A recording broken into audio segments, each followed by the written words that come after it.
sayın hocalarım, değerli arkadaşlar, bugün iki misafirimiz var.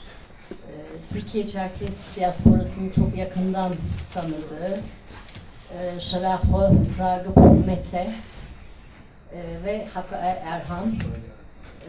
Şimdi bu iki değerli misafirimiz niçin buradalar? Şunun için Şalaho Ragıp Türkiye'de, Türkiye Çerkes diasporasında Çerkes edebiyatı, Çerkes dili konusunda çok yetkin bir isim.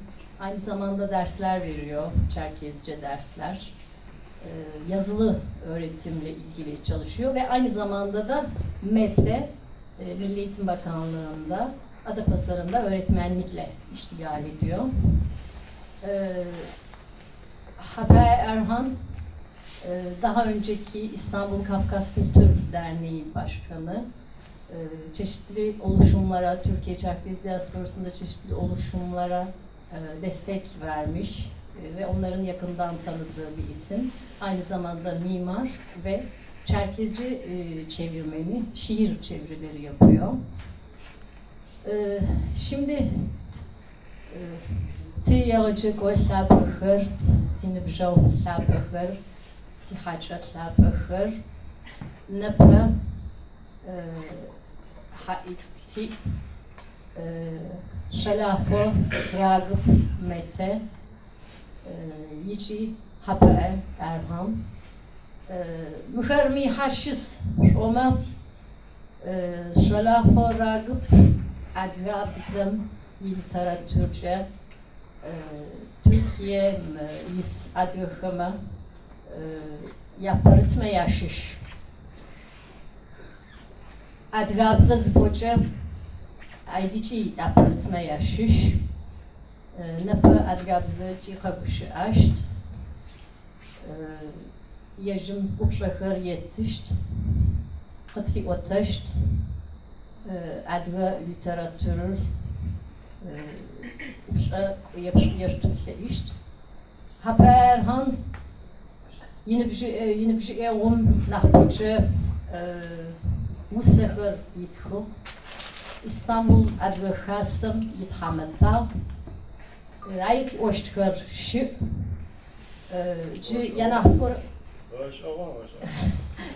yanahbora uçar Şalaho Ragıp'ı yetatı. Şimdi ilk sorumuzu başlayalım. Sorumuz değil, aslında tabii sohbet tarzında geçecek bu. Sözlü Çerkes edebiyatından başlasak Ragıp Hocam, ne dersiniz? İlk, yani sözlü Çerkes edebiyatı daha yazıya geçmeden önce oradan bir başlayalım derim. Uygun görürseniz. Hadi.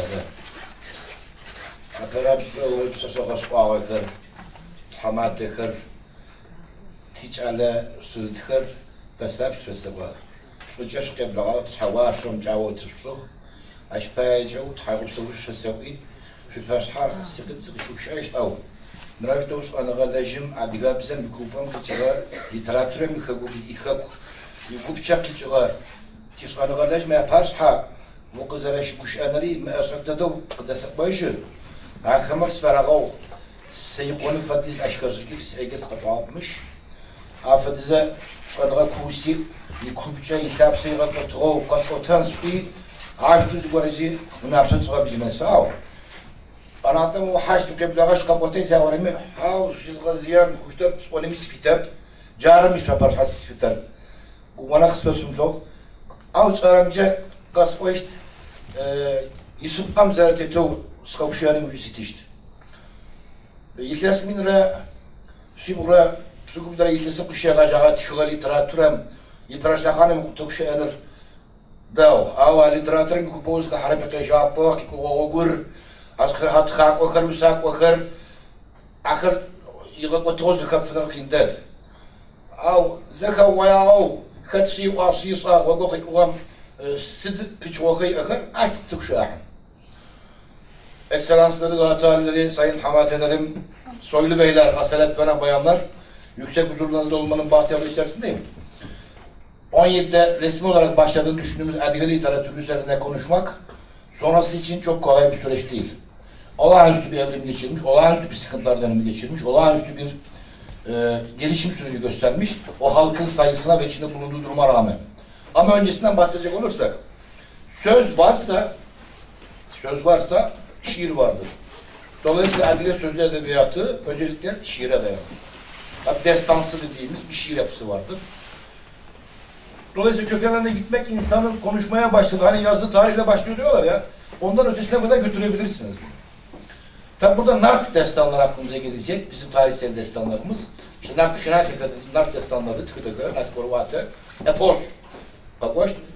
Aşkın Ovuşum, o radikal sıfat okunan dediğimiz bir üniversite var aslında diye kültüründe.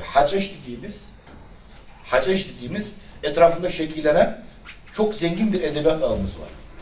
Tabi bunun taşıyıcısı Cebako, Usako dediğimiz bir halk içerisinde yaşayan halk ozanlar tabakası var. Bunların işi bu. Dolayısıyla bunların Haçeşler çerçevesinde topluma kazandırdıkları, durum tespiti yaptıkları birçok alan var. Tabi bunu işte kursavaretlerden başlarsınız. İşte Huzvaret, Şıthuvaret, bu kadar mı? Vusi, Sıbkı Savaret, yüz gerçekten. Bunu adliyatıdan anladığınızı düşünerek sayıyorum.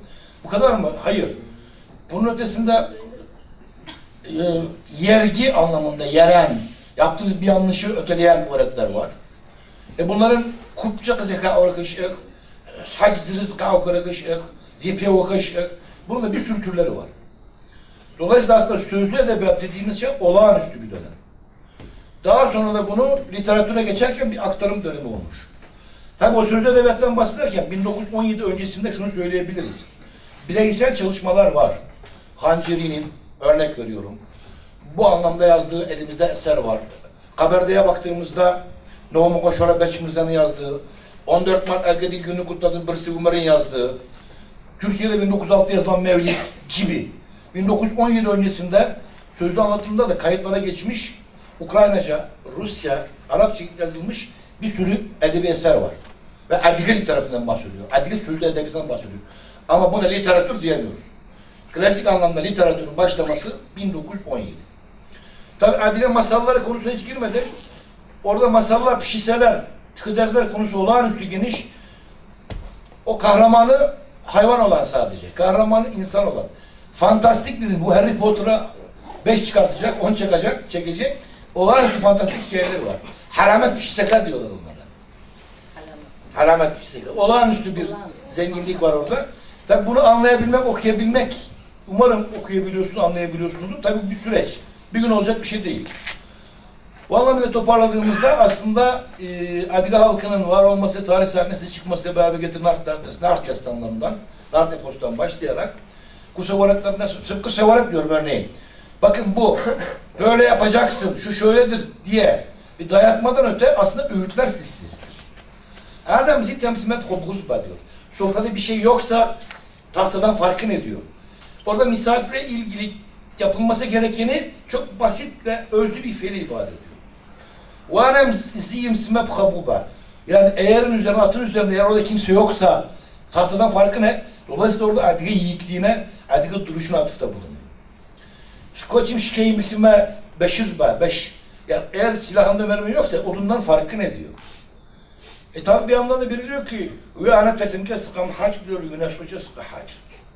Beni diyor sofrandakiyle değil, güzel bakışınla ağırla. Şu demek, eğitim etnopedagojik bir yöntemi var. Ucu açık, isteyen istediğini ekleyebiliyor. Hatta hayatın basit tecrübeleri dahil. وَشَبْشَنَّ غَفْكَرْ وَيَالِ diyor örnek. Şu renk bulutlar yağmur getirmez mi? Basit bilgi dediğimiz, felsefede basit bilgi dediğimiz kaynağını tecrübeden alan şeyleri de aktarabilmeniz mümkün. Dolayısıyla sözlü alanın ucu, bucağı, nezi, huniye hepsini kaydedebildik mi? Zeçerittu ve yusvati kısva havt kısvat. Aşağı daha kokarış çağırtıyık. Arz ediyorum.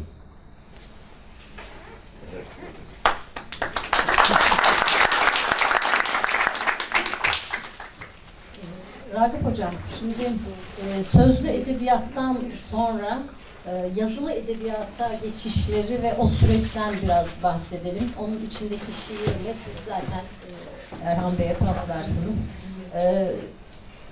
Guşam stêççe txıvam taşto yihağ adiga literatürür cayta têguşhan cır. Ci Octavie relavat semi pece txın ya hasağı zgora kamu şetin kıyasmak av afuk koçup. Ekim devriminden önce çalışma gayretleri var. Yani alfabe, işte şarlakman tahva, antropokaz, gırbeç ya da kazbeç. Bunun dışında da işte Brüssel'in yaptığı alfabeler var. Hepsi ama bir standart birliği yok ve yaygınlığı yok. İşte okul açmaya çalışıyor, başaramıyor. Alfabe, değişik alfabe çalışmaları var. 1917'ye geldiğimizde tabii orada bir sıkıntı var. 17'de sistematik kuruluyor, özerk yapı kuruluyor. Bunun getirdiği bir takım haklar var. Hatta sorumluluklar var. İçeriği sonra tartışacağız. Politikadan, siyasetten farklı bir şey tartışamayız. Onun getirdiği bir takım bir yol var. Kolhoz edebiyatı dediğimiz bir yapıya girecek. Yeni sistemin, yeni hayatın yaşatılmasına adga psuç, adga şaçak diye bir sistematik gelecek ama ona geçişte 1. Sey İbrahim 2. Hakkı Ahmet 3. Tembot Caraş. Caraş'a Tembot. Caraş'a Tembot proze yani yazıda, nesirde olağanüstü bir gelişimi kaydediyor. Hakkı Ahmet'in şiirleri var. Sey İbrahim'in tiyatro eserleri, Koças, Hatkomaya Koças'ın uyarlaması ve artı Femi. Adıya kadının Revolasya Ekim devrimi karşısındaki nasıl bir tutum sergiliyor, neleri kazandı, neleri korumak derdinde bu anlamda bunu anlatan bir piyes. Dolayısıyla aslında önce şiir vardı, ilk kurucular bunlar. Tabii sonraki dönemde gelen Çanakkale'miz, Yakup'la Seffer, ondan sonra Kestam Dimitri gibi bir sürü daha yazarlar. İşte Meşgul Sayıs Hak geliyor daha sonra. Tabii orada farklı figürler var. Onun yöneliği, içeriği konusunda farklı şeyler söylenebilir. Ben burada Sayın Lord'un Ekselansları Zat-ı Aliye literatüre geldik ama daha açılımı uzun boylu sürecek. Sözü Ekselanslarına bırakıyorum. Okumayı yeni birkaç haftadır uğraşıyorum. Biraz ilkokul seviyesinde falan zorlana okumaya başladım. Okursam yeter diyorum. Yazmasam da hiç olmazsa. Ama şiirle ilgilendim. Yani gençlik. Bütün gençler şiir yazar ya 18-20 yaşlarında. Ondan sonra bir yerde çıkarsa basılırsa bir şanstır. Basılmasa da kaybolur gider o şeyden.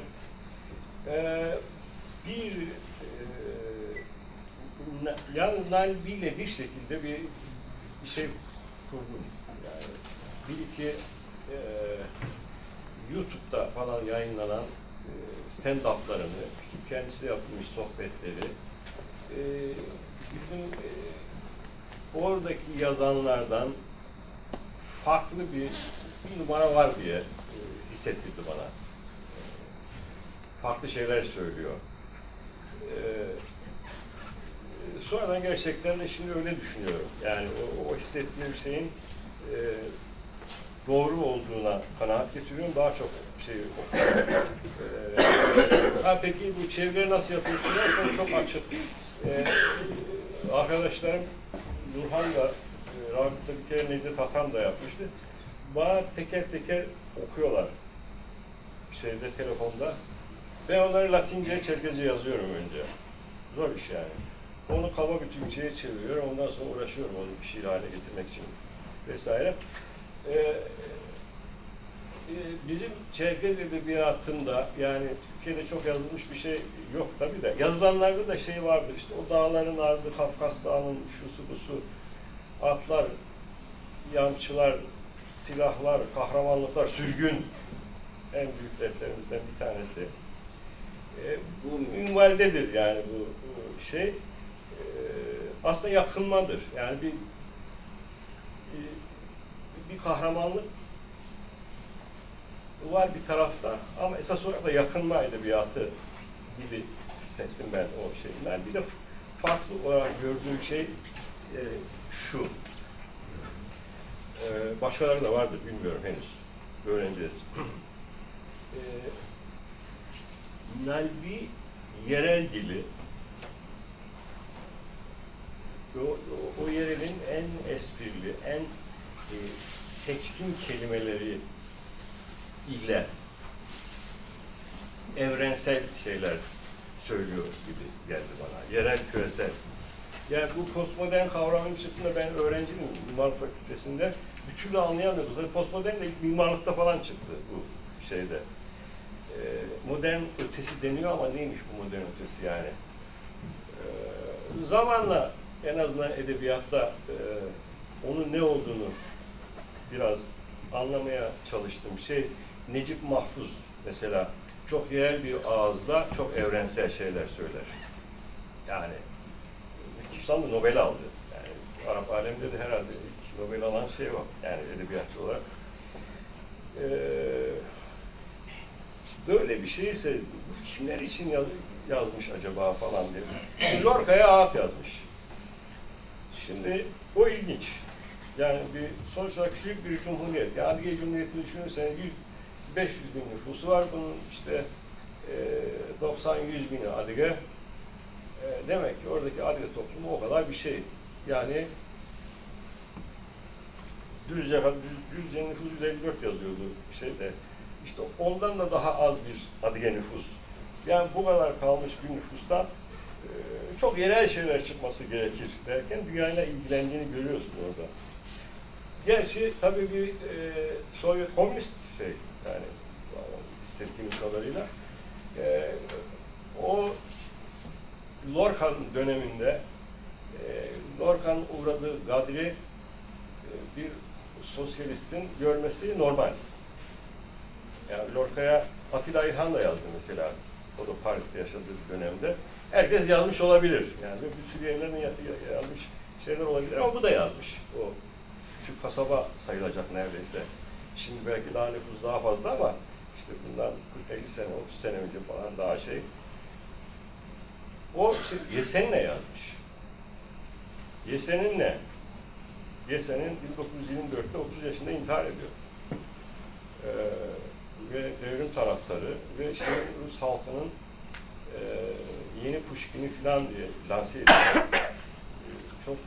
Çok yakışıklı, çok parlak, çok geleceği olan bir şair 30 yaşında intihar ediyor. Yani bununla ilgili başka şeyler var tabii. Yani işte öldürüldü deniyor.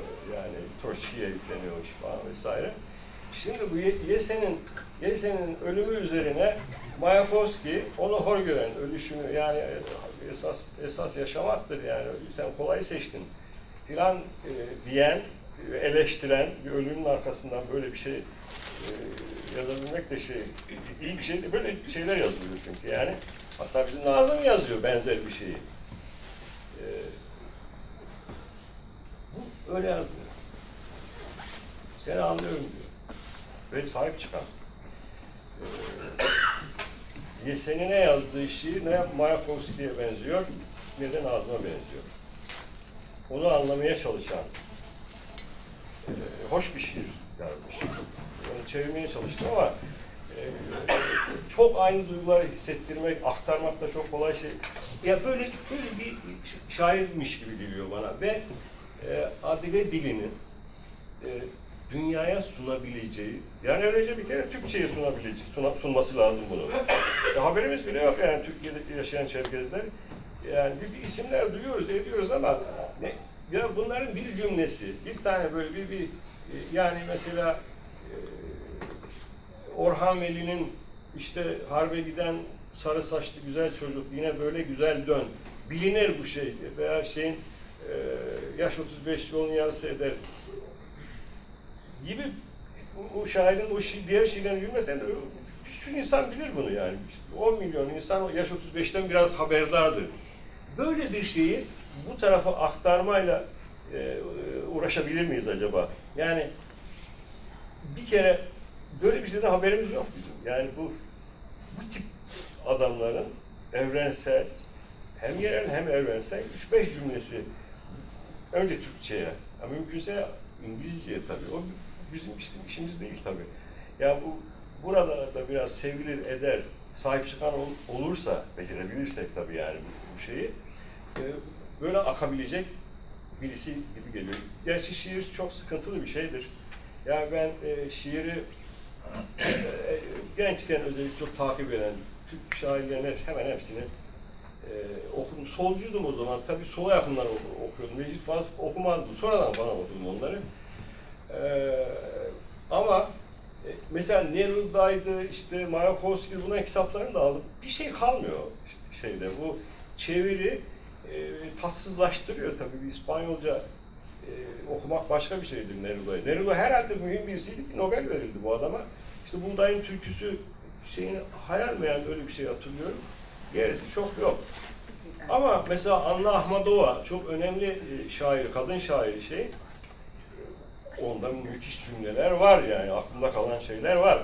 Böyle bir tat bırakabilirsek eğer diye başladım. Bana da düşmüyordu aslında sorarsan. Yani şimdi 25-30 senedir orada yaşayan, Çerkezce'yi çok iyi konuşan, yazan, çizen bir sürü abimiz, arkadaşımız var. Yapmadılar, yapmıyorlar. Yani o hikaye var biraz, çeviriler falan var ama böyle bir şey başladı, sevdim de işi. Yani ben kendimi her şiir değil tabii, yani her şiiri sevemiyorum yani. Bazı şiir şeyleri var, ben öyle şiir yazmam aslında, ben yazsam öyle bir şey. Ama benim görevim onu çevirmek, yani o şiiri yazmamak değil. Böyle başladı bu şey, inşallah devam eder. Şimdi ben de bu gidişle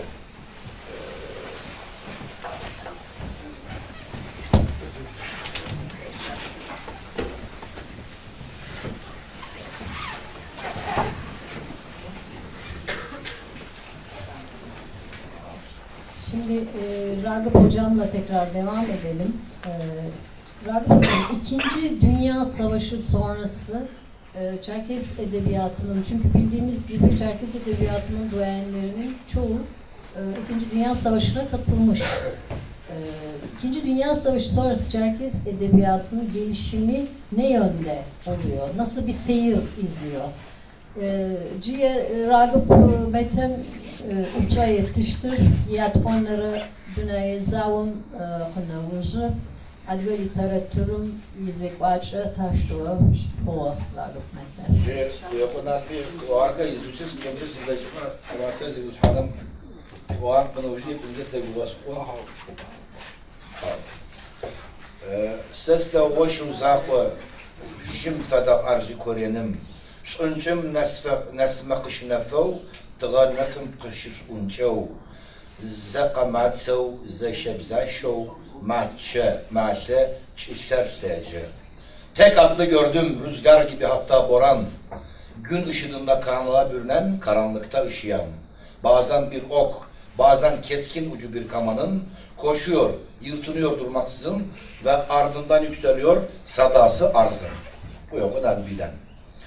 Üstadım onları Zavuz Arapçıva diğerlerinden bahsedecek. Tabii Cinur Hanım'ın sonusuna baktığımızda edebiyat kurduk ama edebiyatın bir derlenme süreci var. Bunu İkinci Dünya Savaşı'nda bağımsız olarak düşünemiyoruz.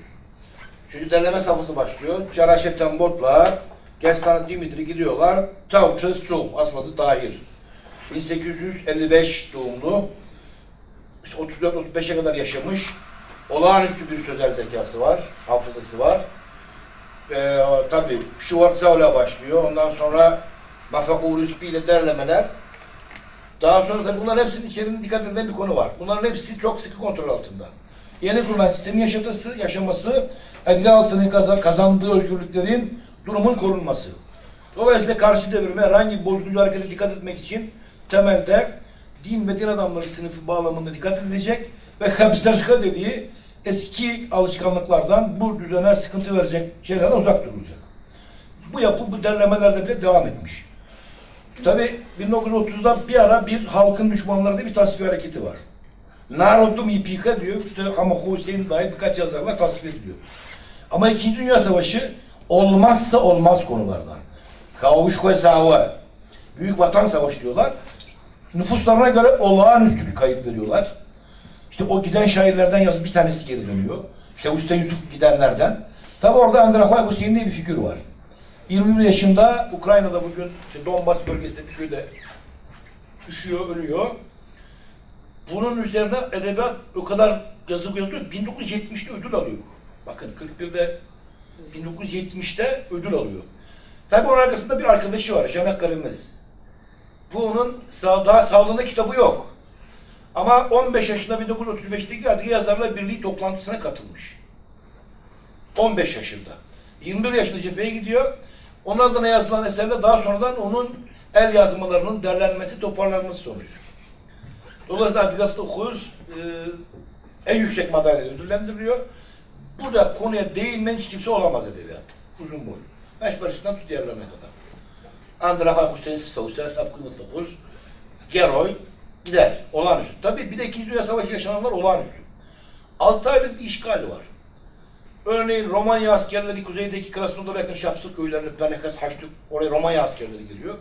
Diğer taraflara Alman askerleri giriyor. Bunlara karşı yapılan bir mücadele var. Tabii bir de bunların orada yerel halka uyguladıkları bir zulüm var. Uyguladıkları bir baskı var.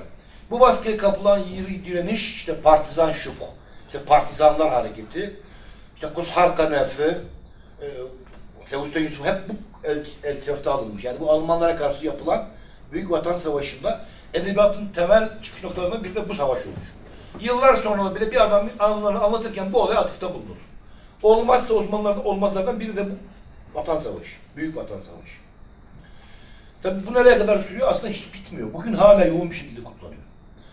Yazar söylemenin bir anlamı yok. Bütün yazarlar diyor. İşte Kuyako'ya daha sonradan katılmasına rağmen Kuyako Yunus'tan tut, Cafer'den tut, diğer yaşayanların hepsinden tut. Bu savaş öncelikle her zaman gündemin konusu olmuş. Çünkü olağanüstü bir durum var. İşte Süzerbeleri yazmış daha sonra Çaraş. Ne? Bir nesli orada dul kadınlar eğitiyor. Çünkü savaşta olağanüstü kayıp var Adiga'ların, Sultan'la göre. Yapacağı ihtarımı zavun kağıtmadan 0B. Arası kanahım yahzağı bedelet oyuşet. Böyle bir sıkıntı yaşamışlar. Tabii bu süreç eleştiri almamış mı? Kendi içinde eleştiri almış. Çünkü belirli kurallara bağlı, belirli standartlarda yazıyorsun. İlmeş Beşir diyor ki ya bu sürdürülebilir bir süreç diyor. Biz hep bir ayrı konulardan bahsederek yazamayız. Ama bunun getirdiği bir şey olmuş. Tasvir olağanüstü gelişmiş. Dolayısıyla dil olağanüstü bir derinlik kazanmış. Şimdi bir konu veriyorlar sana, diyor ki bu konuda yazacaksın. Adam bir tasvir koyuyor, ya ağacın, rüzgarın düşürdüğü yaprak öyle mi anlatılır ya? Ağacı görüyorum, yaprağı izliyorum böyle düşerken. O kadar güçlü bir tasvir gücü var. Ya da insanı tanımlarken örnekler, sonekler, çavuk, pedaj dediğimiz bu şeyleri edebiyat o kadar derinlikli kullanıyor ki. Ya bu nereye atıfta bulunuyor ya? Yazmış yarım sayfa bir tek cümle. Bu atıf nereydi? O kadar derinlikli. O kadar ifade gücü yüksek. Bazen tek kelimeyle geçiştiriyor. Tabii sözlük gelenekte şunu atladık. Atasözleri önemli bir yerler var. Atasözleri daha sonra da yoğun bir şekilde eserlerin başlarında kullanmaya başlıyor. Sonraki dönemi şekillendiren temel noktalardan bir tanesi 2. Dünya Savaşı'nda verilen mücadele. Tabii 2. Dünya Savaşı'nda bir özelliği var. Kuvve Şaban gibi, Namotako Aytek gibi, Nakko Kadir gibi özellikle çok önemli Kuvve Şaban bir şahsiyet Almanlarla beraber vatanı terk etmek zorunda kalıyor. Daha sonra iade itibar ediliyor kendisine. Şu yok dönüyor. Olay Tahtankaya'da bir köyde Alman askerlerinin olduğu, generaller olduğu bir yerde bir müzik gösterisine katılmış. Tabii orada bir çekişme var. Yani savaşa katılanlar, katılmayanlar diye bir iç hesaplaşma başlıyor. Bu bazıları diyor ki Mıstık Vakar, bu istekli savaşmayanlara Mıstık Vakar diye bir lakap takmışlar. Bir tasfiye süreci başlıyor. Burada bir sıkıntı oluyor. Terk ediyor. Kuvve Şaban Türkiye'ye geliyor. Daha sonra Paris'e gidiyor. Çok enteresan. Cümeyzi Nezaret'te Paris'te bizim Ubuk Dede'yle Tevfik Asenç'le karşılaşıyor. Nereden nereye? Ürdün'e geçiyor. Amerika'ya gidiyor. Ürdün'de yazdığı 6 tane piyes var. Olağanüstü yazdığı bir mevlit var. Ve aklınıza gelecek başına Uzlav, örneğin Amman İtхı'da, Kaberkır, aklınıza gelecek her türlü, Ferzepezav gibi geçmiş tarihte olan her konuya ilgili şiirleri var.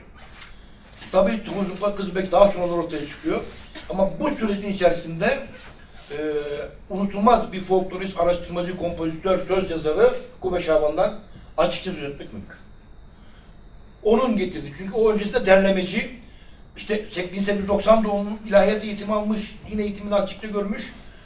Onun getirdiği bir birikim Türkiye'ye taşıdığında enteresan bir şey. Mustafa Kemal için şiir yazmış. Amrullah Aslanları diye Türk ordusu için şiir yazmış. Hatta Perihan diye bir bayan için şiir yazmış. O kadar da yazıyor. Olağanüstü bir figür. Affedildi. Sonradan araştırmacı yazar, aynı zamanda eleştirmen Şasa Kazbek, onun kızı Said ile Amerika'ya gitti. Onun mirasını getirdi. Yine bakın Adiye'ye bastı bunları.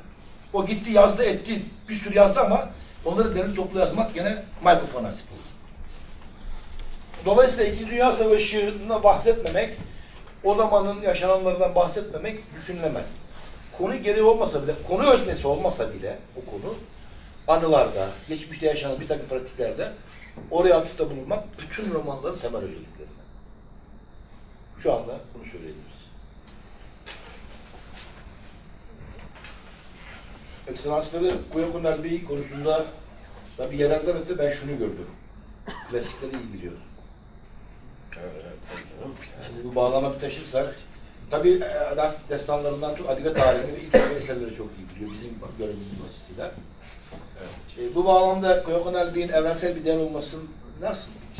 Nedir yani bu?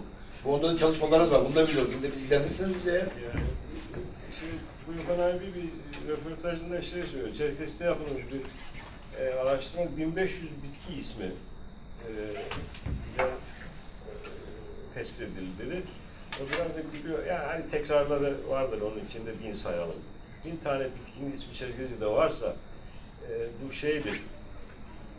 Ya, bu tabiattan eski bir şey, tabiatı iyi bilen bir dildir bu. Yani başka bir yerden almamış o dili, Rusçadan, ne bileyim Türkçeden veya Fars'tan almamış anlamında. İşte o seslere geliyor, çok iyi biliyor o şeyi. Seslere bir Polonyalı bir ziyarete gelmiş ona yazar ama 20 küsur dil biliyormuş nasılsa. Slavları 10 tane sayıyor. Yakın zaten. Ondan sonra bir de Rus var. İşte orada soruyor. Karga nasıl ses çıkarır? Rus kak demiş.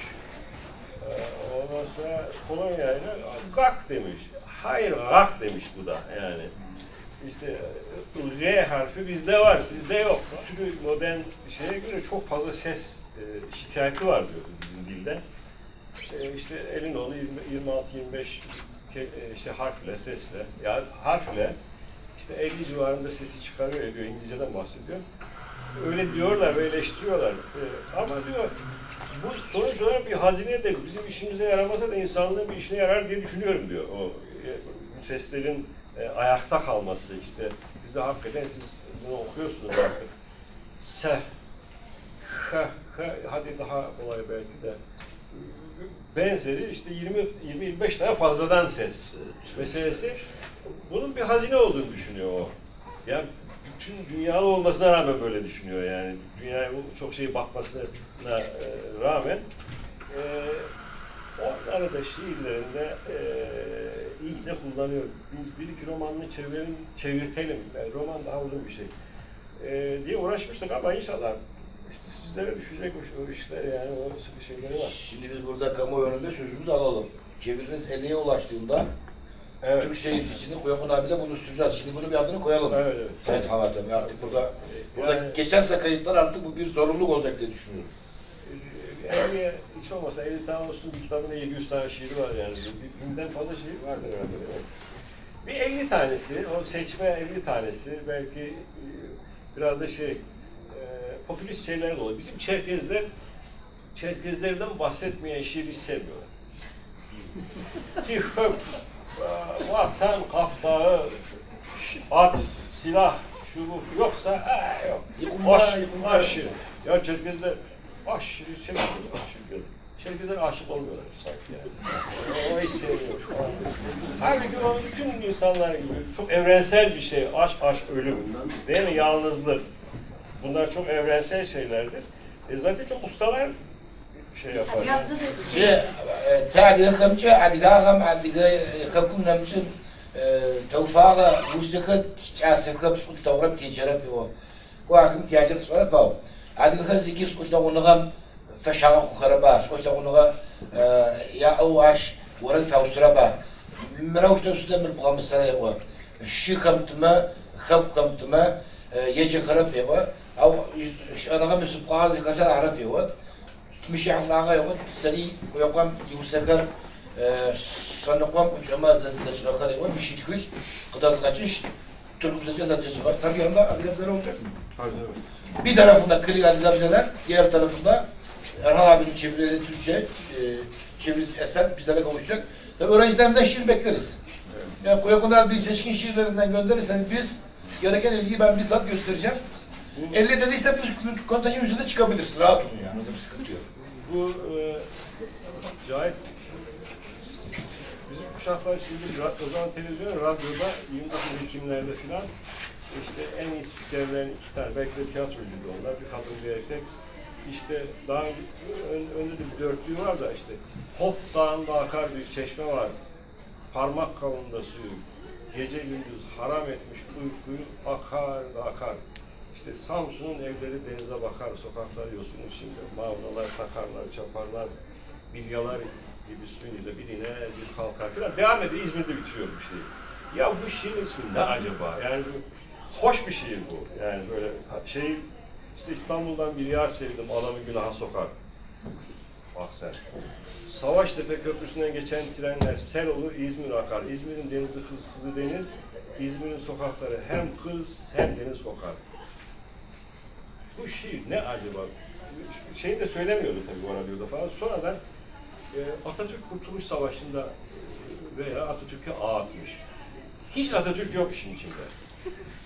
Yani, şiir muhteşem bir şey yani. O adam şair de, Kemalist bir şey. Yani Cahit Külebi okuşan öyle bir şey. Kemalist, Memalist. En iyi sıyıranlardan bir tanesi. Yani o siyaseti bulaştırmadan, etmeden müthiş bir şiir yazmış aslında. Öyle olmuyor bazen. Yani onun emrine girdiği zaman ki şeyde de Nabi'de de var işte yani denine, övgüler, belki yazmak zorundasın böyle şeylerde işte kolay işte buradan atmak. O şey ama dediğim gibi yani vatan, millet, şu hafta falan onu çevirdiğinde bu sefer de Türk okuyucu enterese. Hatta Türkiye'de Çerkez okuyucu da çok enterese ediyor yani o şey. İkisi bir arada olarak o tadı yani bir Çerkez esprisinin bir şiire yansıyış şeklini belki bulacağız bir yerlerde. Yani bazı yerlerde var zaten tek Türk de olsa büyük sıkı laflar da ediyor. Bir yol açılmış olur. Yani derli top tek şiir çevirmekten bir kitap haline, 50-60 tane bir şiiri önce çevirip o hale gelirse mesela okuyucu oldu. Yani bir 2-3 bin kişi falan okur oldu. Şiir okunur bir şey değil. Yani okunur bir şey olsaydı ben şairle devam ederdim. 70'te 78'lerde falan şiir yazıyordum yani.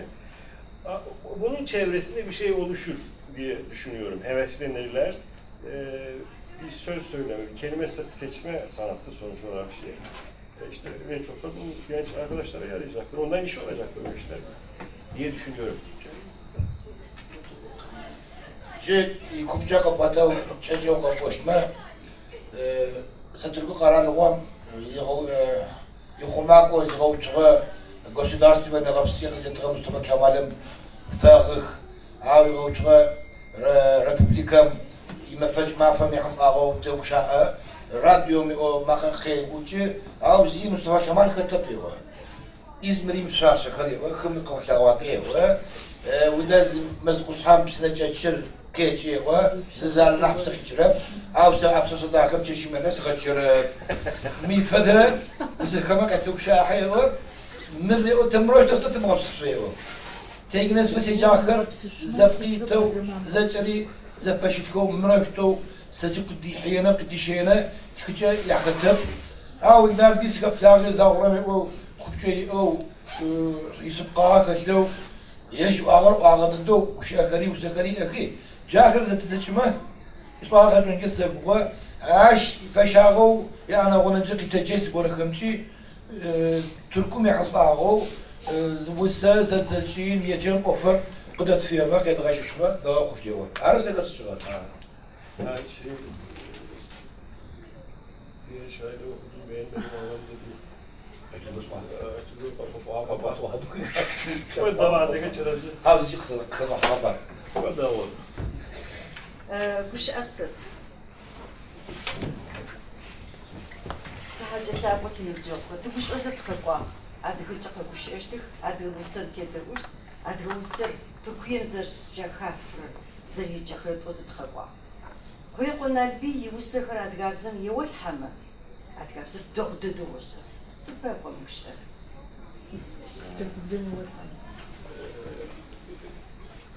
Sırmış ana. Rağbet fada sırmış akıyor. قوي قلنا البي بشيئة الكوزان يوز حمل قوي قلنا البي يبزق القرى وما Zgura o. طريقة قرى ولا قبول فاي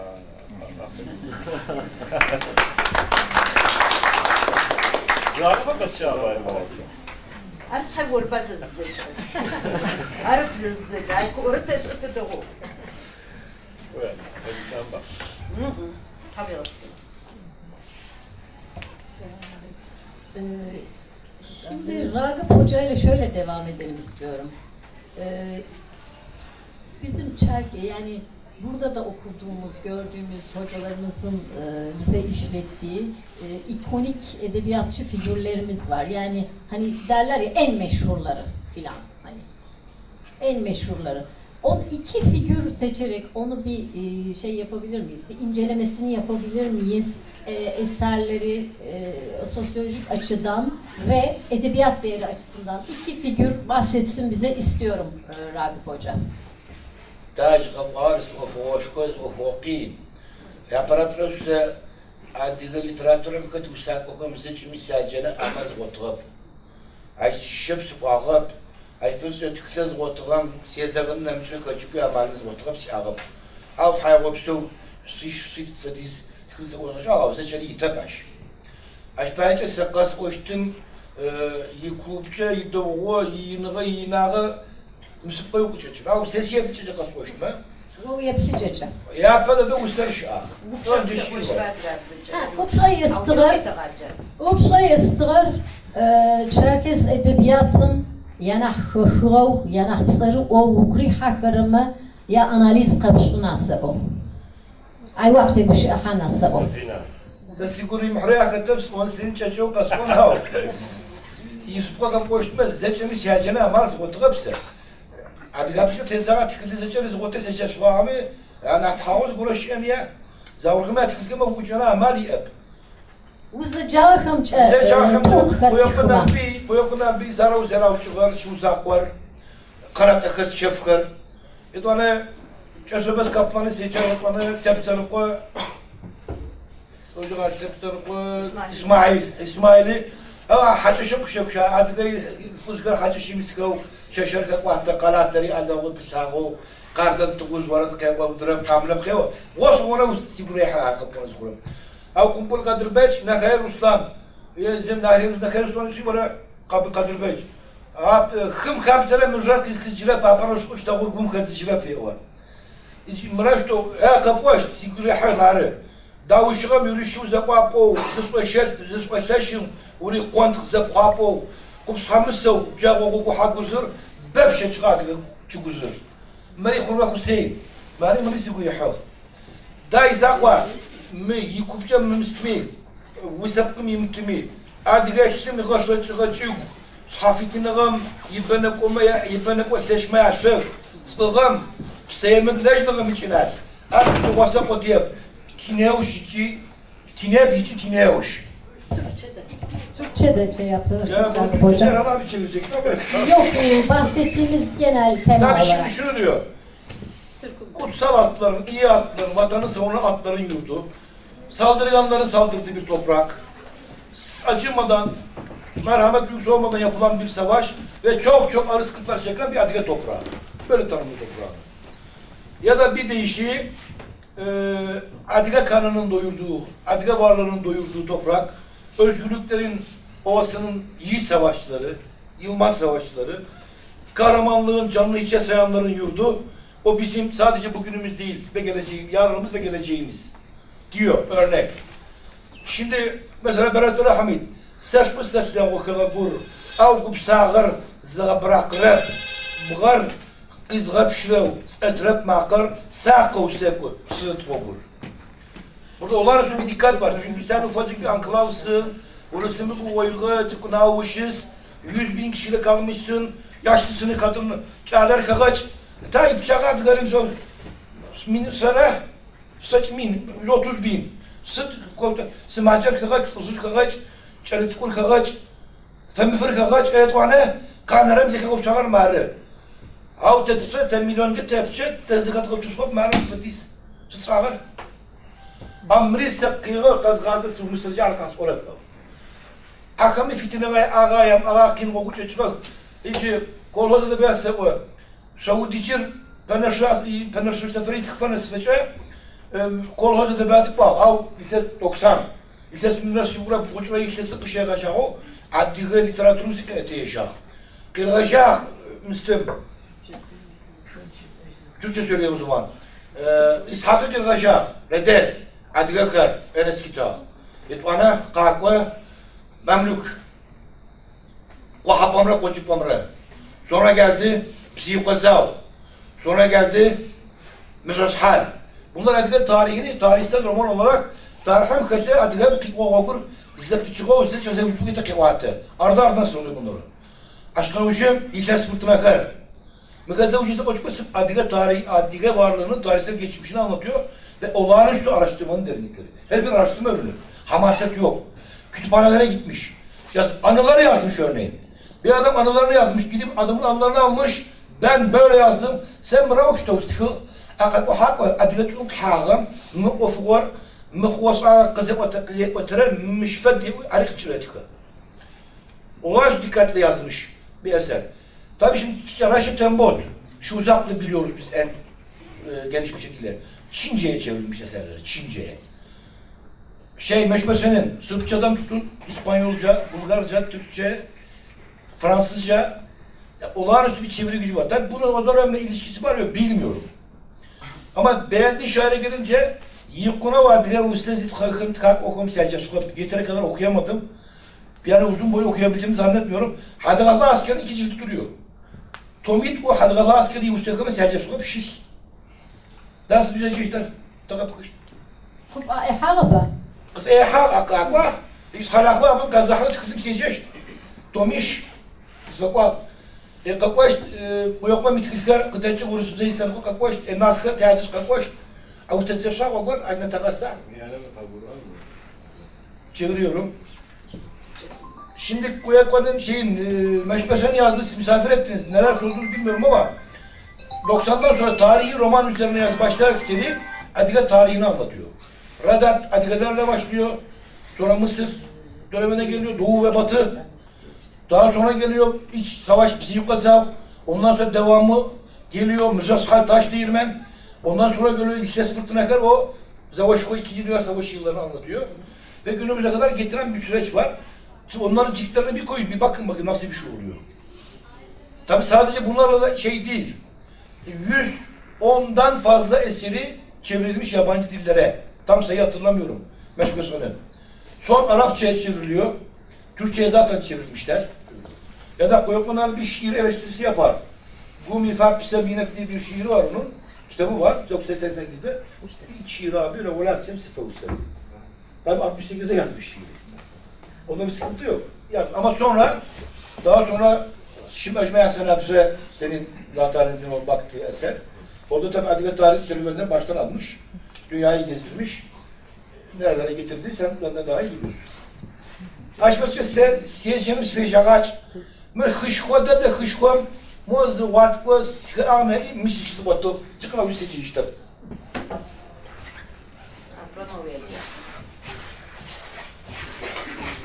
Avem să ragă ce ușa tıştım napara adve literatürün rayı kakoş adve literatürüne taş doğu tebliklere taş doğu pilavora ayda kokteguş ahama.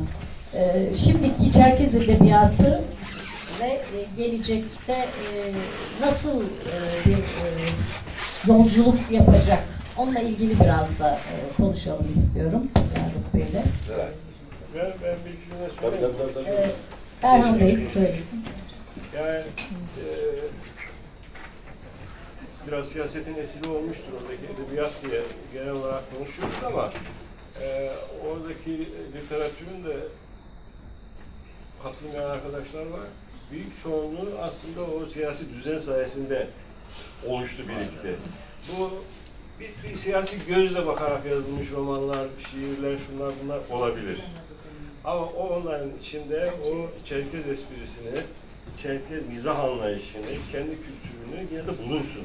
Yani bir gün ayıklanır eder, o şeyleri ayırırsan o tarihe, o tarihin o kesitine şahitlik etmiş olurlar. İşte Lenin'e övgüde yazsa, işte Stalin'e bilmem ne de yazsa, yazmış olsa da ciddi bir birikim oldu orada. Bundan sonra biraz daha sıkıntılı buluyorum. Devlet desteği yok. Ve bir yazar, bunlar yazarlıkla geçindiler.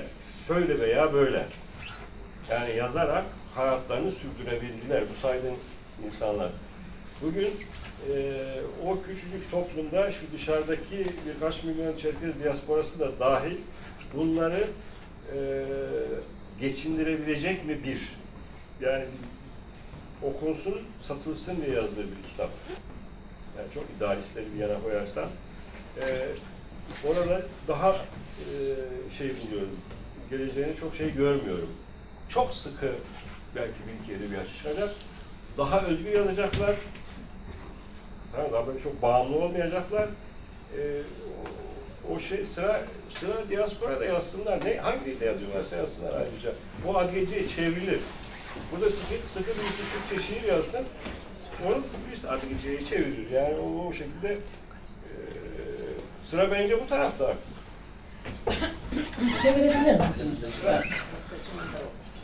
حفايات حماسات قراشي عادي ليتراتورا يحطها أو كريتيكا سكركم آخر صحفيتنا غاية أو تقول خان في تركب صدق لا وامي صدق وكلا وامي صدق وفهمت وشاحن فاهمي أشياء أو تخارج عرسي بعد دو وش تكون زي حافة بسن عملت أب قزوة كم هذا غاشترا بيو عكما قد خراكم وش خراكم كترك عزيشات خلاص خانم قصدك شراش خانم يحصاقو وصغر بكالحة عكما يكغوازة عشفوز شاكم كبشيا أو يبزتي دوات خاخيوا بيغبسي دواكم يو أو نبرم غزيب ترم يو يجي قران وغا زاكول زبنا هوي يبرم فده قران وغا قواتي تخلتيبتين وبوشنا مارش إجاب عشفوز تخافور متشا خوشت شمتشاش أش أو فيتو صحافيتو وبسفو وفيتو تخن زاولق خجيشت يلقوتو داخت خشت تفمي ياغوري حشت سبخما عزفاو نمشي سبخما عند السنسليتشنو قاروي تخشت عرشا ما فكم يا تجينا سفر لتراتورم اديكم اوفر زريحه تخلانا جقنا وجه كقسم سازي في متشتر يتخن وقت يحاغر تشزور زير ترقيوا Ve ben düşünüyorum, ekselanslı bu konuda diyor. Sen kupçista cay, o komşuda kupçista hakim. Ragıp Bey, Ragıp Hocam siz ne düşünüyorsunuz bununla ilgili? Siz kendi görüşlerinizi alalım sizinle. Zouç azafası svav. Hadi. Cirata hanım diaspora tıkanır zirigajıcı. Sıdıbzıcı tıkışta. Ne işte, bize parayı uğradık. Ama o fakire gatıcı var, açtık var. Başta. Ayardan. Türk'ümüze betkini ya abi yardım. Türk'ümüze betkini adı gabri idrak ithan zatıcı ne var? Senin görüşlerin ne? Ya cünübüce tkak o kama da per akami ya uçti kama kapsen akami apa wafaqun faya او ما بفاز فاورا زغت كتم قدبه جغا استولات نقور سي كابتن كاكو نبيش كما تخك او يجي سستغو نركتغو وش بيبش ما وتجو قنوش ويا قنا البي وتجو الجاش فدكر وتجي تقو او جا سوفيت جا وتمسوش تغا شخانم يقتش زجغز فبوش اخما يحوق على جغو ساقوز وجرم وفش خوتي تليفون تخفشت مش تغا كوشت تغا كوش مش بشت Cafer, Köyünkü Cafer yazıp savaş var. Ya takapkış yapılır. İşana kırmızı kotuşuna, avşık aşmi, aşfada yüzünü koy mizişana, yüzü plana, kun fadit kakot kotuşuna. Şurasına garajka seni hatta bu mufut şuğaz.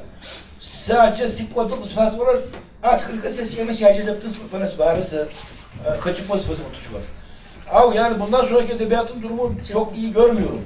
Şundan görmüyorum, bugüne kadar gördüğümüz stille, derinlikle kıyaslanacak bir derinlik yok yeni yetişenlerde. Yani Hoca Nur bir yazıyor örnek işte Gıta Saniye gördüm, Siyuh Sultan okuduğum bazı yeni hareketler var. Ama mıkar ya buğa bir şanav, Kıvustan Yusuf'u ya buğa bir şanav, bu yapam ya buğa şanav. Daha sahabı kuduğa, şu gazası koyup şu bak var onları kıyaslamak mümkün değil. Yeni bir yol bulacaklar. Yılı koyduk o gushamsi fikahışt. Dünya şapkakım rahatmışlar, siyasış miyasış. Ama seblecika literatürüm, böçes silikonas, sikonas aşmıksız yoktur. Adgazam ikwaçwa mekoda ara. Me uçar, meşkaşam zevcukam sesişeme kodunay oğa, seni arız koy, meşkaşam nasıl koduştu. Her kapımızı geçiyor. O da şimdi Ragıp Hocam, Erhan Bey nasıl devam edelim? Şimdi soru cevaplara geçelim mi yoksa başka ekleyeceğiniz şeyler var mı? Biraz böyle spontane Cevaplara geçebiliriz. gidebiliriz. Daha fazlası. Bahsedeceğiniz Daha başka fazlası şeyler olmasın. var Evet, mı? ya bu konu Yoksa bitmez. soru cevaplara mı Çok geçelim? kitap merak ediyor var. Peki. O zaman soru cevaplara geçelim. Yani misafirlerimizle sorabiliriz yani sorularımızı. Bildiğimiz yerlerden soruyoruz. Buyurun. Yasin Taşçı, 3. sınıf öğrencisiyim. Şiir çevirilerinde, edebi çevirilerde biz de ders kapsamında bazı şeyleri zorluyoruz kendimizi. Türkçe'ye çevirmek için özellikle. Bunları yaparken bir duygu kaybı yaşıyoruz. Onun duygusunu kaybettiriyoruz. Ben yaptığım örneğin Cerreşit Tembot'un bir kitabını çevirmeye çalıştım. Orada okuduğumla benim yazdığım aynı etkiyi yaratmadım. Ben de naçizane yazarım, roman yazarıyım. Ama ona rağmen aynı etkiyi oluşturmadı, hissettirmediğini gördüm. Sizin şiirlerinizi de, çevirilerinizi de okudum. Çerkezcesini de okudum.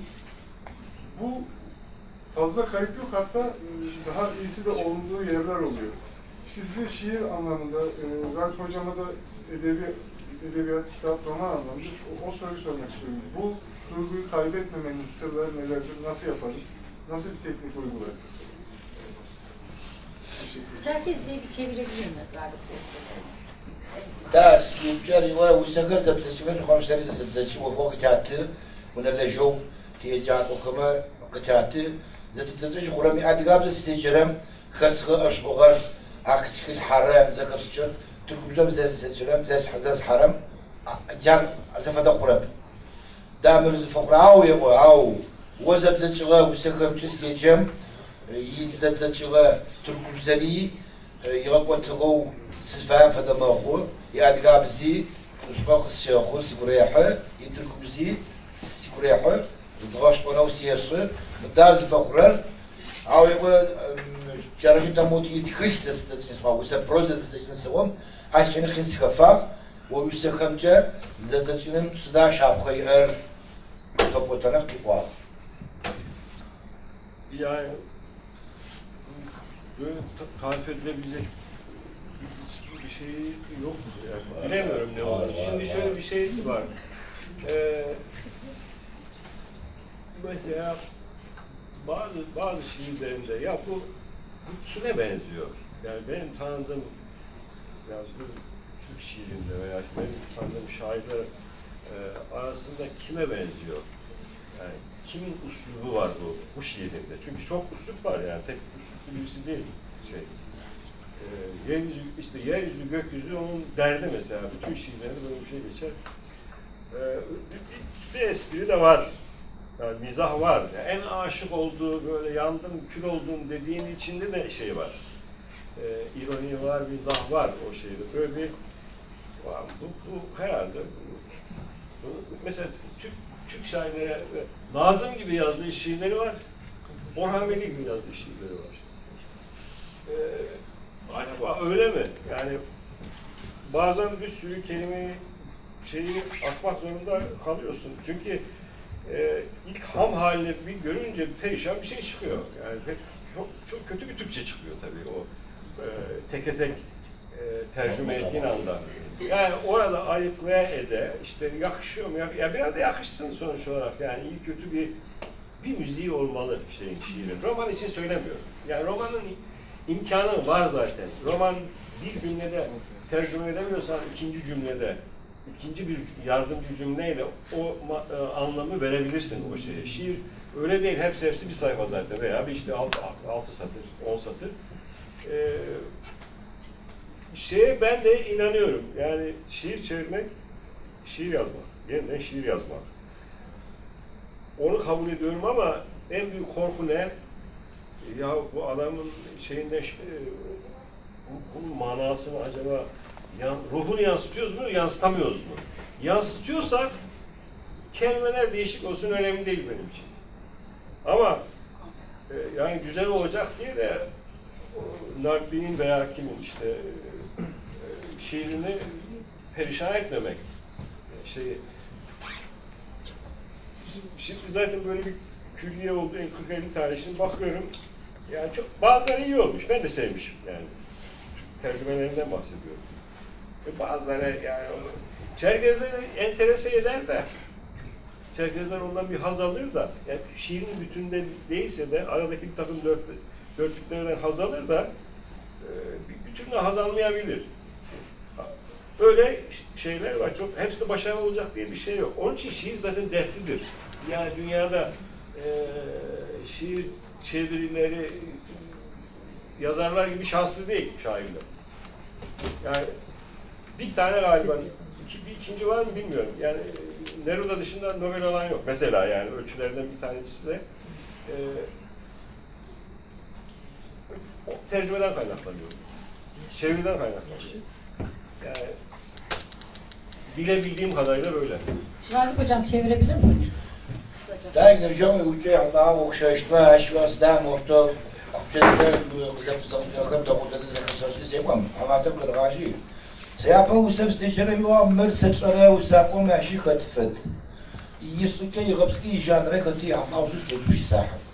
Yutmanı fedakabzu زسم خوچو تركوتن قسياغاحي وكم بزنا خويتيز كورا كينشي يطلع سي اساسيجي مخنا خسخل ناحية حشرو ناحية كشتق خسالحة أو وستاقم كورا يجي كبستر تتي خطاغ واغي كبستر يحشو زخوتشن غشكو فرشو أي شتيكي يكبش ساعة يحطاغو ببلاغو سد فايمة يار خزغشين وكسيوه أنا وتقول زغرة كيحة أو بتاعهم أي سيسرة كتب جوستاق وخري وتخاق وخم روزة تخاق وخم يحصلوا بتوبش زمان كمان أنا كيلو فوق كتب از فدر جنسبه نوبل زفاور شدخو صار شدخو كبار زر حاجة نردم نمشي وستاق وش أبيو عارف قص كتير سأشعر إيش أبيو عارسي وهو توكش عن زغرة زي مغفر قيم تدو قيم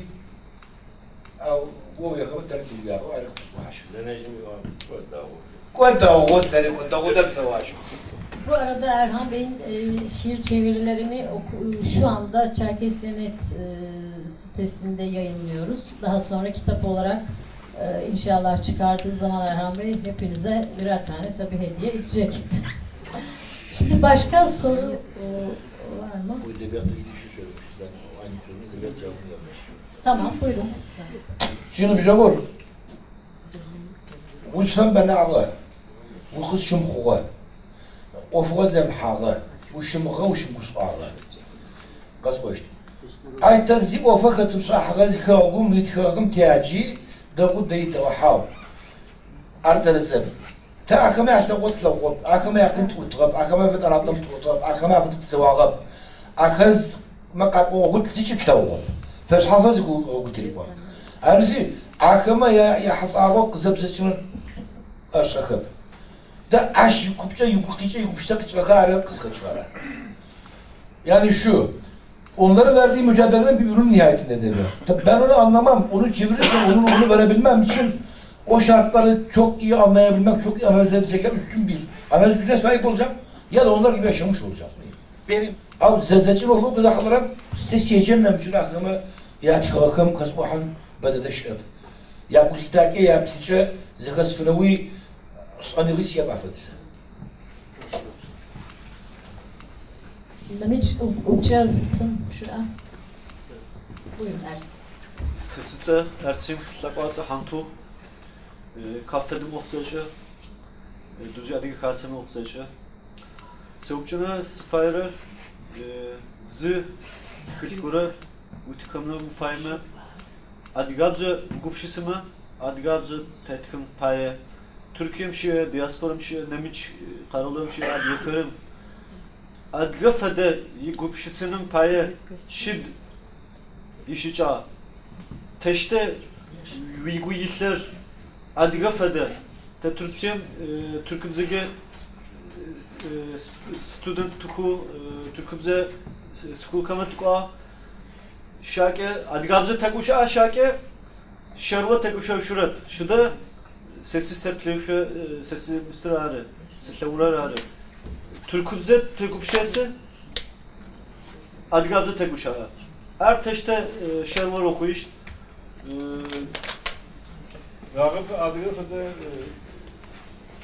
işi Adgafede. Açtım tıkıştı, açtım uşit seçtim. Aşıya Mr. Slavuj, formül. Formülü yap. Вычесть. Yani Ткач. А по терезу ткачи я джангл загласуешь. Это она вот такой калахан, например, сколько коли тракторов, хз умслов знахи камганов, да вот из-за этого зачем я честь. Да, мы вас орал. Саз говорю, я потом сейчас зачем мой литература сейчас гау сиарат хамсу десягум. Бисмилlah вас шари вагзи фигада имсати. Кепти. Az говорю, что кфва. Да, мы хавкум мисал шипка. Türkçe gümüşte adgabsız zabzakna zuhum çes qaqwa poşt. Adgabsız qaqwa aç. Daha psarsa bunu qebgojit taşum. Au psarsa dak poşt. Psarsa dak poşt, psarsa dak poşt. İki literatura adgabsım patejka çavukar akı terazim olsun diyorum. Olsa onu sespa tecmem ne pebakkalım bugün ama fakat dedim belki. Bunu işte kokuşacak yani. Tarbe akı bu. مروفر يتركوا قبنا على بثورة خبحان تكنيكا زغورا خون ومثوز كشاب ساعة زغورا خبحان عرب سبشترو يا أدغام زو سبقة دو وتلقوا ميتو عاش تيجي نمتر زغورا خبوا مراق قينتيال ويجمع عكس تزغوا بوتشتب يا بريجر يقول عاش ولس بخاحة أو تتدقوا عم بزيد كيتا موجود تركوا بزيد تبغى ما أدغام أو كم ولس بزودن مقام عرب بزيد Teşveden hem kitap gotiştak müştezlisim yahda o bize zavlesiz on fayaq kaçırır. Yeş bize kitabı gafiyesuna. Ara Türkçe zestesine. Evet, Türkçe de söyle. Şimdi arkadaşım önemli bir soru sordu. Tabii okumak. Kendi literatürünü okumak. İyi, kötü, yanlış ayrımı yapmaksızın, herhangi bir önyargı sahibi olmaksızın baştan sona en iyi şekilde okumak. Dolayısıyla orada da özellikle eskiler olağanüstü bir gerçek tarihi köklere yönelik adgab ziverler, hikayeler, pişsekar. Yani oradaki pişsekar hikayeleri okuyun. Çünkü onu anlatan 40'lı 50'li yılda anlatmış, modern kelime yok. Ya da edebiyat yapayım diye Nazmi'nin aldığı gibi kelimeyi oradan al, buradan öteye götür, böyle bir şey yok. Yalın, basit ama derinlikli. Hitabeti yüksek, böyle bir dil okuyacaksınız. Ve Tomit oku adgab pişsekar, onu edinin, oradan başlayın.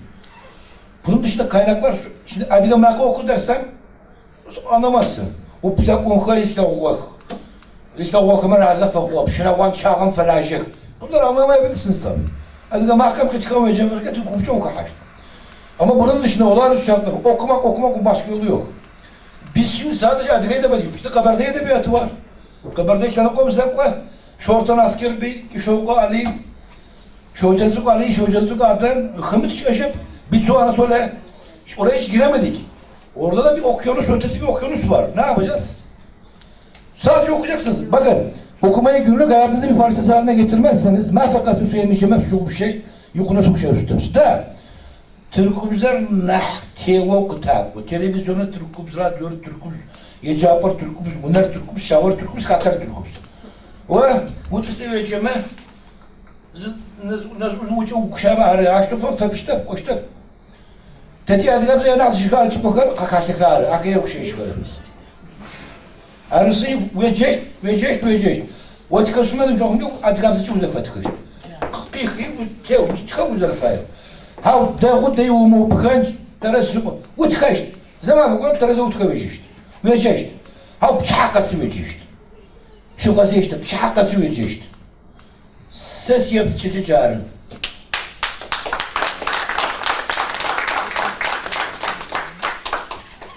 Başka var mı arkadaşlar sorusu olan?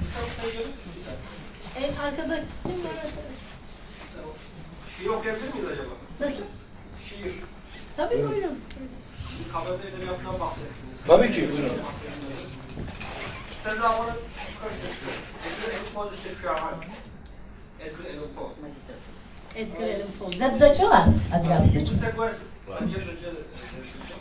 Acho que حتى Reç. Hay abartayım. Ne ola? Annabelle değil, mesela. Liha yap Annabelle. Quadripas. Ikas quadripa. Que o Fapishon agora puxar a isas. Isso é anos. Liha yap Annabelle. Şahun halk zırı yıkıp şisab. Şahunlar ve şahunlar.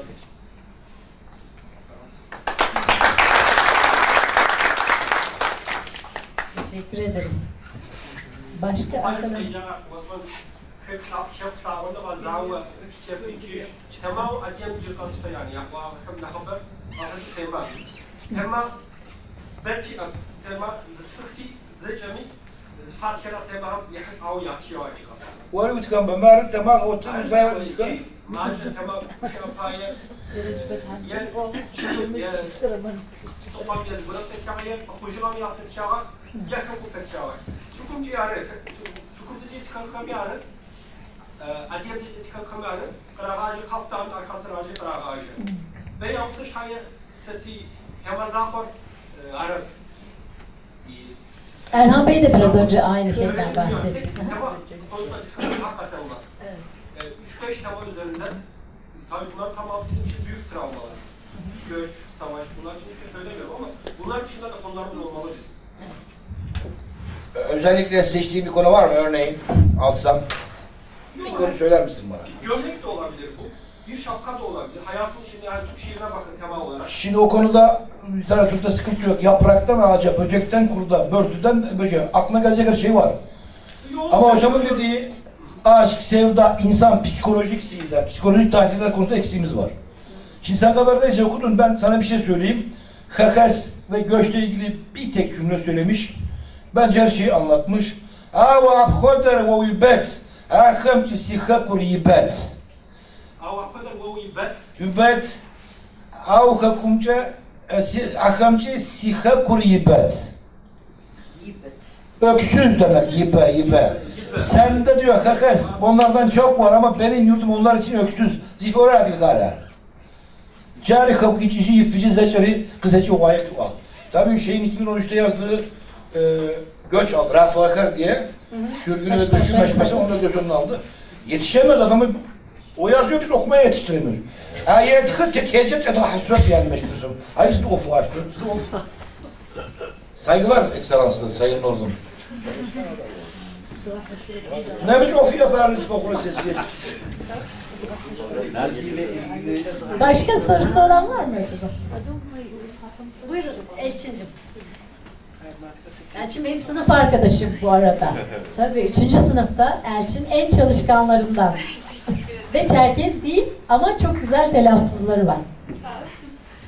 Benim sormak istediğim aslında görüşünüzü merak ettiğim için soracağım. Hani sadece savaş üstüne vesaire dağlarla ilgili yazmış demişsiniz de biz dersimizde aşkla ilgili, sevgiyle ilgili şiirler hani çeviriyoruz ediyoruz. Savaştan daha çok aşkla, sevgiyle ilgili olanları çevirmek bize daha zor geliyor. Öyle söyleyeyim. Hani çünkü aşk, sevgi kişisel bir şey olduğu için hani o yazan şairin duygularını bilmek gerekiyor. Onu bilmeden telaffuz o kadar zor. Ama savaşla ilgili vesaire başka şeyler diyeyim yani yiğitlik olsun. Bu tüm milletlerin neredeyse tarihinde var. Savaş konusu geçtiğinde neredeyse tüm milletler hani anlayışla karşılayabiliyor ya da anlayabiliyor az çok. Hani bana daha nasıl anlatayım kolay geliyor. Sizce hani hangisi daha zor, hangisi daha kolay? Cem yecakvam yuçer vosovone ta vofova unalajak kâtır khımça وسكر زدزيتشو تكوزوك تراحة زاوم بانم زافيتن غز زك برسلغم قحط اي حفاوت فغر نحشكوب سنشو ارفعو زتزجاو وساون غم يحفاو زكر زتج كنت خاف ما مراس بقرس ديوي Erhan Bey buyurun. Ya, şöyle bir yanlış anlam oldu galiba. Oradan daha çok tercüme edilenler veya okumak istediklerimiz Türkiye'liler olarak kahramanlık şiirleri. Ya orada o şiirler yazılmıyor değil, yazılmış zaten. Tamam mı? Aşkta yazılmış, meşkte yazılmış. Ya şimdi o şeyin daha bir özgür bir ortamdır. Türkiye'nin Çerkezler aşık olmuyor ama oradakiler oluyor. Yani böyle çiçek böcek biliyorlar. Hatta daha iyi biliyorlar.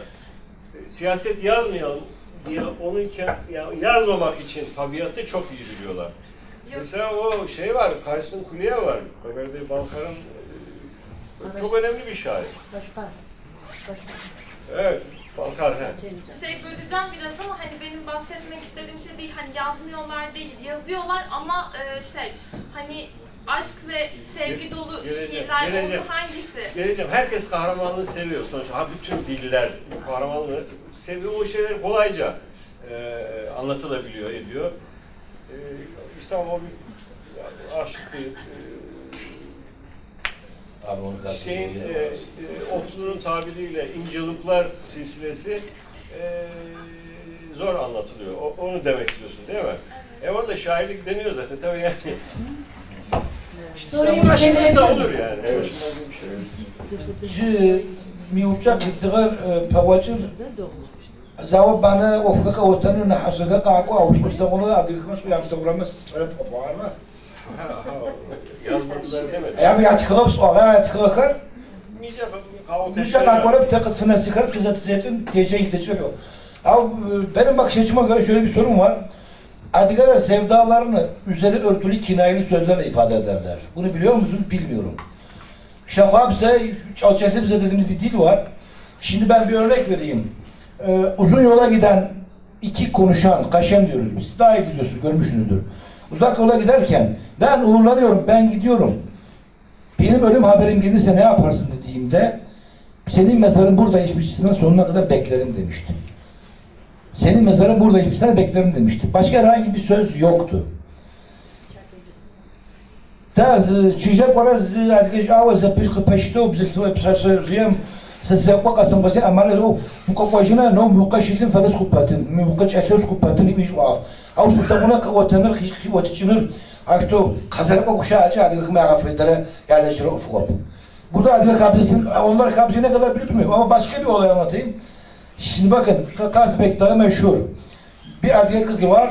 Daha çıkmak herkes alımlı, güzel, işte en güzel bir adliye kızı. Herkes talip diyor ki şu dağa atıyla çıkıp inan beni alır. Daha okudunuz mu bunu bilmiyorum. Memleketin 7 göbeğinden yiğitler kahramanlar günü. Hani savaş dediniz ya. Kimi ölüyor, kimi çarpılıyor, kimi şu oluyor. Bir tane adliye genci çıkıyor, iniyor ve geliyor kızın huzuruna. Kız diyor ki tamam çıktın indin. Ben diyor senin sevdan için çıkmadım diyor. Ben buraya çıkacak adliye genci yok diye çıktım diyor. Demeyesin diye çıktım. Halbuki ölesiye aşıklar birbirlerine. Ve ikisi de evlenmeden ölürler. İyi bir şey. Ölene kadar söyleyip ölünce anlaşılacağım. Başlıyorum. Buyurun Samet Bey. Başım Kazbek Dağı diyor. Başım Arba var ki başım agap sasam itkide o bu müjdat İngilizce ay çalıkır şuhar kaçık yakışmış da başlıyor var. Kazbek kuşara. Kazbek kuşara da baş başım da müjdat var. Ama te kavatalar söylüyor. Şunu videom gösterwa yona mesela Gongu Zavciyası yine yaşo. Yani Kazbek kuşara مية قافة شحقواشة مسلم وقما شحقواشة بمدت يعني أمجر Havatarızıcı. Ses var. var ha 4-5 metre hadi kapatlar şeru ama yiyecek şeru. Ya şimdi kaç var be? Zıca kapağın çöterisi. sıkıda o. Tabii ki kızı hoşun koyuyor. Gumi sıfır ka ovay olsakon. Gumi sıfır ka ovay. Kuna gosayı da nahni biçon kırmaşiş. Şahına dilikar. Bu bededeti. Başo şi a işe diaspora bededet kımyapa kızıgızıjım tağımısa. Allah hamsi mucin yapınca bir şahına bir orada kaşa oluşuz. Ay nahra o şi ejbarı da o. Abi kasına geldi. Ay nahra o şi ejbarı. Ay macip onur. Macip onur. Zahuri kuatır. Tik koyu tik arav. Gumi sıfır ka ovay ci ağır. Sıfkın yeş yibu. Sıcı yipse sıcı. Ne pamiçin gurum onçi mağ arı zaprigazanık açın. Zaprigazanık gumi sıfır çakınır. Zağın fağı yevağı ucu kapışır. Arzacını da okut boş. Av midesi sıkpıpş şafı kıyır. Sıkpıpş. Pipotucunun fayı var ya. Şavna o sefer Bunu çeçin fay uğurkon fay. Edebiyatı tefatı gibi. Mira hocam çok oldu. Ya işte bu işlerin kıymetli işte şimdi kısaca özbe anlatayım. Adige sevdaları, Adige'nin sevdası o kadar büyük ki onu ifade edecek henüz sözcük yok. Hep bireysel yaşanıyor. Hal, yüreğin gizli, Anlatılmaz. niye söylemek zordur. Ya niye giz kalsın ben de bunu söylüyorum. Ya kısa kısmına işte. Onu söyle. Adige Osman ufak uzav. Onu söylediğini tercüme ettim ben. Yok ben Şiir de olarak. olarak sevgili sevi. لا بشخص بقشتر مستمونغر يا مقاب حينابا بكم شاغط Hayır gizli demiyor. Anlatımı zor diyor. İfadesi zor. Vay عارفه هو كده قبل Zor. Evet, ifadesi zor. جريزة خسا قصفة يدعني بخيرة خوجاو أو جرى ساعتي تو قصفة نجرم ويقول سخطو سيخجيش دونايم Kuna gosayda. Son 2 saatim kalsa da seninle uğraşarak o vaktimi geçiririm diyor. Bilmiyorum nerede bu kızlar, nerede delikanlılar. Teşekkür müftop şarşakap çörek kutlanekat çörek شاون pişirmek. فاير شاون Onu da göz lazım, onu da görmek için göz lazım. زي قشاب وحشتو برتر حميدي يقول قفص وبارد وزب شاور ما شو بشاور نحدا خزيو بشاور Seversen sevdiğinden daha güzel, daha İslami olamaz. أنا سجس بشاور زاغم في أنا سجس بشاور زاغم فدنا ززر فدر زاغم نسرف وسوب بغيغاسم فزرف شو بان مش عارف كي تقول أنا وش تاكوش شاتو كيبو شدتنا تشحم وسرقيو أرغب بالشغوش اللي تما بساسمرج على مرا بيشر وشكم وسمرة وشكمرة قاوات زمبي وشم فدقتي وادرم وشكم فدقتي أنا تقول تبشيز شحنو كم تقول برت رحمي داري هذا عارف مشاور بو زفمدو إيش حيكون قاو قبشوا قاو أرغب زر Tabii şimdi Berat Rahmi'nin bu konudaki birkaç dizesini söyledi. Bana birkaç saat ayırın şurada çevirip geleyim. O kadar derinlikli, o kadar içerikli ki ben bunu gücüm etmeden işte saç işte bav. Akupçayı er, kuvayı er, kubayı er. Av kazanıp kapağını kipotikini flaşıyor sesi kapısı kapıcağıca. Siz yemek kastan oraya. Oraya bir şey Berat Rahmi. Geç ağabey oraya. يوسف وربسو يجب حمسة İtanı sabi millet bukan boşa bası orada çapış özel çok hafif basit sabi millet kıyafatı Soru olan. Hocam önce buyurun. Pardon. Hala da sizin görüşünüzü öğrenemedim. Hani sormuştum ya. Evet buyurun Erhan Bey. Elçinin sorusunu cevaplayamadık henüz diyor Elçi. Çerkez aş şarkılarını, pardon. Çerkez aş şiirlerini Türkçe'ye nasıl çeviririz? Ya hayır Gönderin ya, gönderin. Elçincim mailini al Erhan Bey'in. İrtibatla o yardımcı olur sana. Yani ne bileyim uğraşarak herhalde. Yani oluyor mu? Hoş söyleyeyim. Hangisi size göre daha kolay? Hani aşk şiirini çevirmek mi yoksa savaş, kahramanlık onları mı? Yani sizin yaşlarınızdaki kahramanlıklar, şeyler, devrim, şu bu falan ve şimdi hepsi hoşuma gidiyor aslında. Tabii aşk benim için ayıp bir şey değil artık bu yaştan sonra. İlgim yok o işte.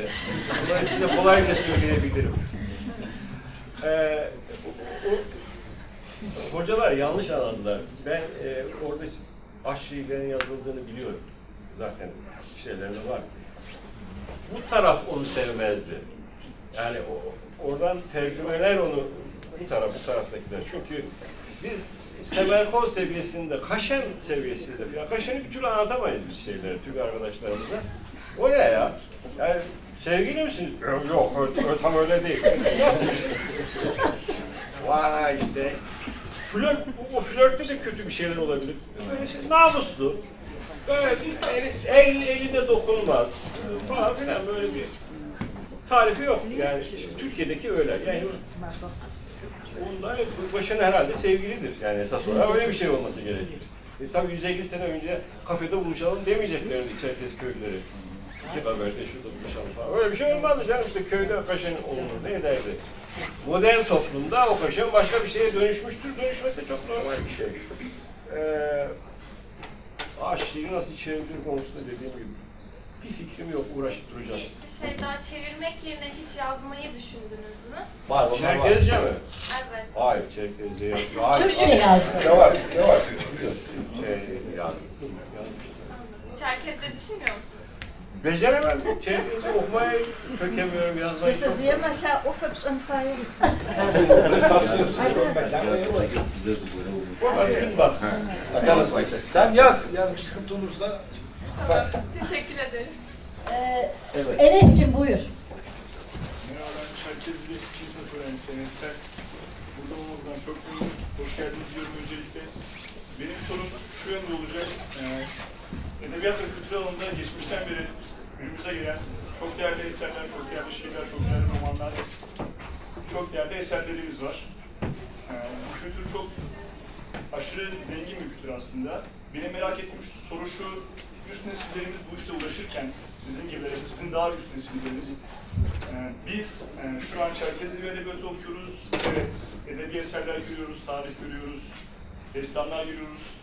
Bunlarla ilgilenmek zorundayız, ilgileniyoruz da, seve seve yapıyoruz bu işi. Ben en azından bu işten keyif alıyorum okumaktan. Ama dışarıdaki sivil Çerkezler bu işte pek fazla ilgilenmiyor gibi. Aslında şöyle geliyor bana, kişisel görüşümdür bu. Çerkezce okudum, yazdım, anlayabiliyorum, benim için evrimim bitmiştir. Edebiyat alanında da başkaları uğraşsın. Genel bir boş vermişlik midir bu, yoksa kişisel bir tercih meselesi midir? Yani kişisel bir tercih midir, yoksa Çerkez halkının genel bir sorunu mudur? Benim sorum bu yönde. Sayın Lordum.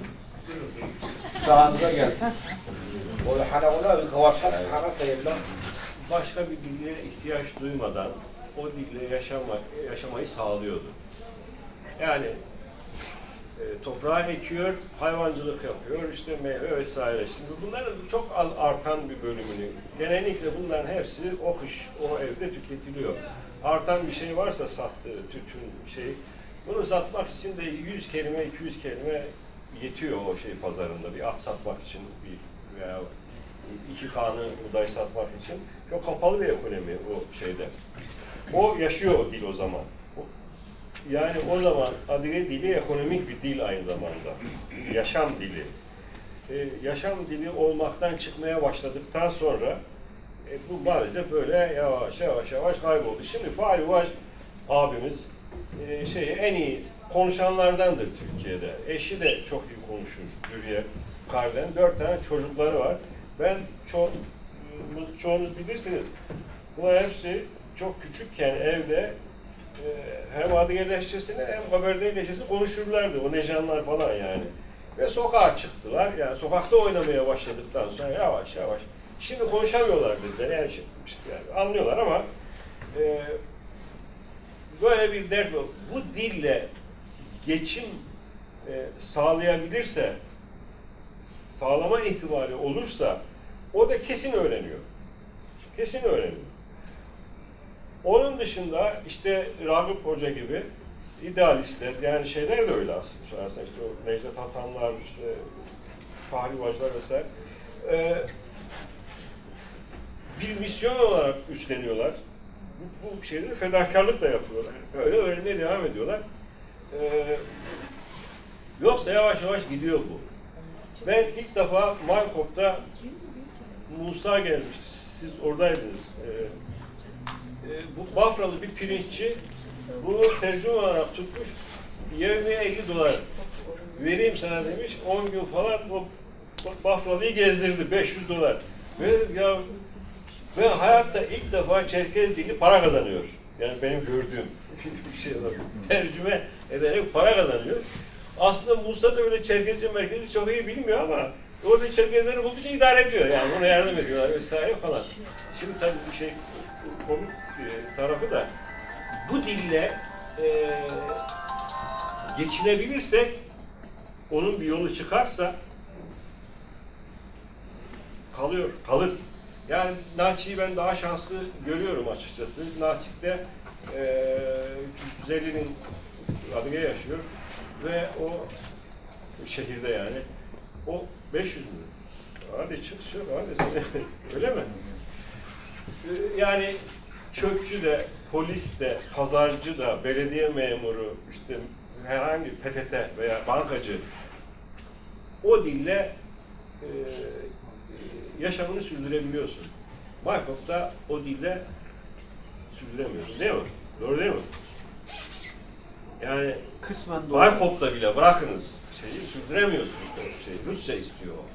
Yani işte bir Çerkez'in işlettiği bir markette o geçer de veya bir kafede o geçer de bankaya gittiğin zaman etmiyor yani o şey.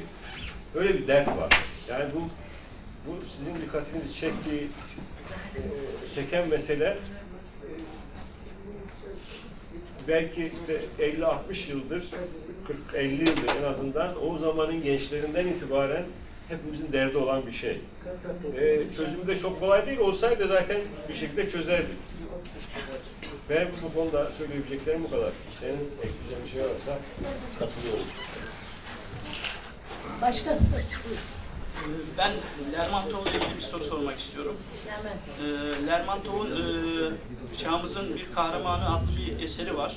İnternette biraz araştırdım. Burada Bella adında bir eseri vardı. Daha sonra bu eserin sinema versiyonunu da izledim. Çağımızın Son Kahramanı Bella diye. Burada gerçekten Çerkezlerle ilgili çok ilginç eleştirel tarzda bir üslup kullanmış. Biraz izlediğimde de okuduğumda da neden böyle bir şey kullandı diye kendi kendime sormuştum. Birazcık bu konuda bilgi verebilir misiniz? Ben bilmiyorum. Pushkin'in Lermontov'undan bahsediyorsun. Yani Lermontov adliyatı ilgisinden Yani Lermontov'u bilmiyorum ama yani Pushkin çok kötü bir ağızla bahseder şeylerin. Sadece Ama bizden Lermontov'un aynı zamanda Çerkezlerle ilgili övgü dolu şeyleri de var. Yani. Lermontov'u bilmiyorum. Gerçekten bildiğim birisi değil ama Pushkin'de şey var mesela. Kafkasya'dan başlıyor, Gürcistan'a kadar gidiyorlar o şeyde aşağı. Ya onlar dağılmış. Zaten sözünüzü kesim ikisi Pushkin'le arasında bir sıkıntı oluyor. Problemler yaşıyorlar yani. Onları da bir yerde görmüştüm, okumuştum. İkisi arasında da bir sıkıntı var zaten. Lermontov'un çevirileri adli edebiyatında var. Guyako da seviyor. Yani o bazıda rast geldim. Hatta adına şiirler yazanlar çıktı tek tük ama sözünü ettiği spesifik olay anlamında herhangi bir okumaya rast gelmedim. Okursam rast gelirsem Yani önemlisi alıyorum zaten. Rusya edebiyatının önemli bir yazarı. Bunun da romanında... Şimdi daha önemliler olduğunu düşünüyorum. Yani Rus edebiyatında veriyorsun. Yani o sıralamayla Şolohov'dan başlarım. Tolstoy'a kadar giden bir süreç var. Yani o derecede var yok, bir fikrim yok. Ama klasikler bağlamında okudum ben de Rus edebiyatını. Ama o dediğiniz spesifik olay bağlamında erkek edebiyatı yönünden aslında ben uzun yıllar başka bir kitap okumuyorum. 300'den fazla adli kitabım var. Kolay kolay da bitmiyor. Çünkü ikinci okuman lazım. Şiiri var, bilmem nesi var. İnternet siteleri var. Dolayısıyla bu bağlamda uzun yıllardır Türkçe kitap okumuyorum. Bana rast gelmedi. Ama adli aklımda bir şey rast gelirse ben bir şekilde iletişim kurarım. Romanda Çerkezleri anlatıyordu. Bakarız varsa. Yani kötü bahsediyor değil mi? Yani Dağılır, kötü abi. bahsediyor. Filminde de izledim. Filminde de yani kültürel bağlamda biraz değinmiş ama yani böyle Çerkezleri biraz nasıl diyeyim? sadece o değil Çerkezleri kötü anlatan. Ben daha kötülerini de söylerim. Biz bu tarafta asaletin ve zarafetin temsilcisi siteler kurarken öyle bir şeyler Zaten diyorlar kendisi tabii sürgüne yani. de falan gönderiliyor herhalde. Nasıl? Rus hükümetiyle de sıkıntılar yaşıyor. Öyle değişik bir yazar yani. Problemler yaşıyor herhalde. Tam Valla epey Rus bilemem sanıyorum ama ama Lermontov bilmiyorum. Gerçekten. okuduğum kadarıyla yani. Bu konuda bilgiler ben istiyorum size. Yani ne okudunuz, ne yazıyorsan lütfen yani bana biraz ulaştırın. araştırıyorum da böyle bakıyorum o yüzden. Evet. Hayır, ben Türkçesini bilmiyorum. Adli metinlerde varsa bana lütfen ulaştırın. Tamam. Lütfen. alırız. En önemli şekilde kullanırız gerekirse. Yani yabancı müsteşriklerin, gezginlerin, yazarlar, elgeler hakkında söyledikleri ben kitap okudum. Hepsi olumluydu. Çünkü o bakış açısıyla yazılmıştı. Ama o dediğiniz bağlamında ben söylerim ama farklı olur yani. Sineciğim. Hoş geldiniz öncelikle. Ben ismim Sine, Hapis Sülalesi'nin. Bir soru sormak istiyorum. Şimdi genel olarak ben yazılı literatürü çok fazla Biraz taramadım. yüksek konuşabilir misin Sineciğim? Yazılı literatürü genel olarak çok fazla taramadım ben. Hani diasporada yaşayan bir insan olarak ama sözlü kültürün, sözlü literatürün biraz yani yoğun bir takipçisiyim aslında. Dikkat ettiğim bir nokta var. Şimdi genelde Türk Edebiyatı'na da baktığımızda sembolik anlatım vardır. İmum sembolü, pervane sembolü, ya turna kuşu sembolü vardır. Japon edebiyatına bakıyoruz, kiraz çiçekleri güçlü bir sembol veya Kürtlerin edebiyatına bakıyoruz, orada keklik sembolü vardır, tavus kuşu sembolü vardır. Ben bizim edebiyatımızda çok fazla böyle bir sembolik anlatıma rast gelmedim. Acaba böyle bir şey var mı? Veya yoksa bunu neye bağlayabiliriz? Sembolik bir anlatımın, bir dilin, sembollerin edebiyatta olmayışını. Bunu hocalarınıza Ragıp sordunuz mu? hocam, Çerkezli. Yani bunu hocalarınıza sordunuz mu? Sormadan henüz. Soralım. İşte onlara soralım yani buyurun. Kendim aslında çevirip sorabilecek yeterlilikte değilim şu anda. Hani şu ben sorayım ama mesele şu. Yani bu işin merkezinden gelen tabiri caizse kompetanları bunlar. Şimdi ben bu anlamda bir şeyler söylerim aslında var. Bazı şeyler bazı temsil ediyor. Ama benim işim ya haddimi aşmak olur. Soruyu kısaca bir daha alayım uzatmadan. Sembolik anlatımı bizim edebiyatımızda çok fazla rastlamadım ben. Örnek olarak Japon edebiyatındaki kiraz çiçekleri. Türk edebiyatına gel. Japon edebiyatına gel. Türk edebiyatında ne mesela? Türk edebiyatında mesela turna kuşları veya pervane, mum. Mesela pervane ne ifade ediyor? Pervane ulaşmaya çalışmak, sevdiğine ulaşmaya çalışmak. Mumda sevilen. İşte biz bunu aynı zamanda tanrısal aşkı da sembolize eder. Biz pervane ve mumu gördüğümüz zaman evet burada bu anlatılıyor diye anlayabiliriz. Direkt onu fark ederiz. O çağrışıma ulaşıyor. Acaba bizim edebiyatımızda böyle bir şey var mı? Ya da yoksa, çünkü ben pek rast gelmedim, yoksa bunu nereye bağlarız? Turna kuşunu nereye bağlıyorsunuz? Ne ifade ediyor? Hocam semboller. Bakın, şimdi ben adını çevireceğim. Çevirebiliyorsanız deneyin. Ama yani orada bir sıkıntı var. Şimdi ben karımın neyi temsil ettiğini anlatmam ki ifade edeyim. Turna neyi temsil ediyor örnek? Kullanımını ben adıyla göremedim. Var da ben mi göremedim, hakikaten yok mu? Soracağız şimdi, hocama soracağız. Turna neyi ifade ediyor örneğin? Mesela güvercin barışı Şimdi oldu. Daha o var. Psasakak şıpıka dağım. Namız literatürü psakımcı ve Zagreb kıvakır. Zagreb pşizakım yaka Japo mağuwa. Karavar kızıp tavram ya namcı kuzuk qiyagaçaw tahalqor kızıp tavram ma'mırlagar yuqiyagaçıyor. Yani nafa upşok ki watiçne mark wataga Japon avdırım driba şişakacak şişagab. Tek üsteme tahalqor ma'mırlagar itamago fadak tersagu. Mravdu adgab zat şuğakım müşfete zabğa bişene qıvakır khatxa khamitxa. Şöyle sakız savcım mı kavga çıkaz mı? Muafım yısana garajka mı kadar savcı çıkaz mı? Karavur vada karavur kıt. Havsıda kaçta karavum. Tarıkta mamur negar, zazakı negar yukayaçı. Adrakam sıkılan açtı. Her konuş uçağını var aradı galiba kanları doğru. Adgılarda diyor tarıkta sevdanın sevgili sembolü diyor. Her güvercin çok iyi bir örnek olmadı. Bir tane Güvercinin başı sembolü. habisme Genel olmayan olarak dünya edebiyatında kabul gören bir şey. müzikalne poezim Bütün dünyada baktığınızda güvercin evet başı sembolize eder.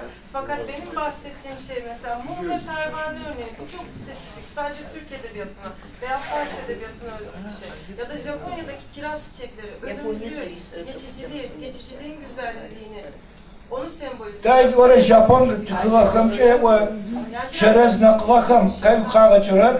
Anıga ukutiha utirdik. Так, стоп, через высыхыр, пойқонарги заудзечба, через хыр гитету высы тхилпсо қадирачан, символу через қатамы зухчы, қағағы зухчы, шутлағыр қыдауышо, ғаткым қыдауышо, высы тхилпсо а символы тету, арзы қараухыр وردت حبس ممارك واشتغل يتانا بزيت فقط سما بوشناوي واشتغل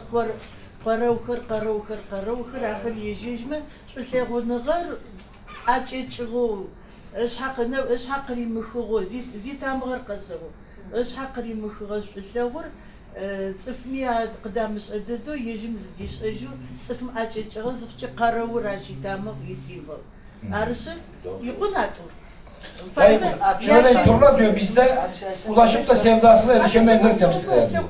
Yani çekilen bir sevda var. Emeline isteğine nail olamamış. Kavuşamayan aşık. İşte kırık kalpler diyor ama temsil eder diyor. Kiraz ağacı dediği Koyakun abi eserinde de var. Bu da baharın uyanmasıyla beraber sevgi ve aşk duygularını çağrıştırıyor. Bizdeki simbolizasyon bu diyor. Sizin sorunuzun cevabı yok. Şimdi ben şunu soracağım. Örneğin Necip Fazıl'ın şiirlerinde ne sembol sizce? Ya da Hüseyin Yaratsız'ın. Şimdi öyle bir şey söylediniz ki bu genel bütün edebiyatı kuşatan bir şey mi? Bir bölümünde bir şey mi? Bunu anlamak istiyorum. Mesela Necip Fazıl ya da Yaşar Kemal ya da diyelim Hüseyin Yaratsız nedir buradaki? Neyi simge alsam ne olur? Yaratsız'ın şiirleri ilgimi çekmiyor benim de. Genel olarak edebiyatlardan, milletlerin edebiyatlarından bahsediyorum. Her milletin kendi özgü sembolleri vardır. Bizde ben pek rast gelmiyorum. Bunun da bir... Ama mesela bakın o simbol örneği tasavvufi bir örnek. Yani mum, pervane örneği sadece tasavvufi bir örnek. Bir şey girerek biraz daha turna Alevi türkülerinde bir... Öyle mi? Mesela çok güzel bir örnek. Alevi türkülerindeki deyişlerdeki yeri. Öyle bir cevabı yok. Cevabı o, belki de cevabı yok. Yok, belki de cevabı yok. Çok merak ediyorum. İşte Söyledikleri yani çiçek sevgidir, işte güvercin barıştır falan. Yani her zaman da barış olmayabilir yani. Söyle. Cevaplayamadım. Bence hocalarda yaptıkları açıklama öyle bir simgeyi tarif etmiyor. Gibi geldi bana. Yani simgelerin olmayışının da aslında bir sebebi olmalı. Ben bunun üzerine biraz düşünüyorum. Sizce ne olabilir? Bilmiyorum. Sizce ne olabilir? Bilmiyorum. Sebebini bilmiyorum. İşte görürsünüz size sordum da. Yani genel olarak böyle bir gerçekçilik hakim. Sembolik anlatıma pek fazla yer verilmemiş. İhtiyaç duyulmamış. Ya bu kaşenlik dışında her şey gerçekçi. Çerçevemizi atlıyor bize. Yani üstü örtülü bir edebiyat da çalışır bize. Yani Şakapsi'de de değil, kimse anlamadı, başka bir dil var, onun edebiyatı yazamadı. Üstü örtülü anlatım var. Yani sevginin de üstü anlatımı var. Cevap vermiyoruz diyelim. Evet, cevap veremiyoruz diyelim. Siz haklısınız diyelim oluyor. Yani bir şey yok. Ersin'cim bir şey mi söyleyecektin?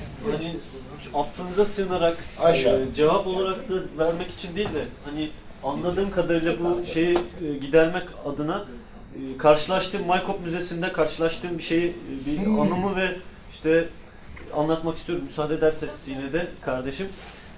Şimdi evet belki biz hani sizler de büyüklerim beni mazur görsünler.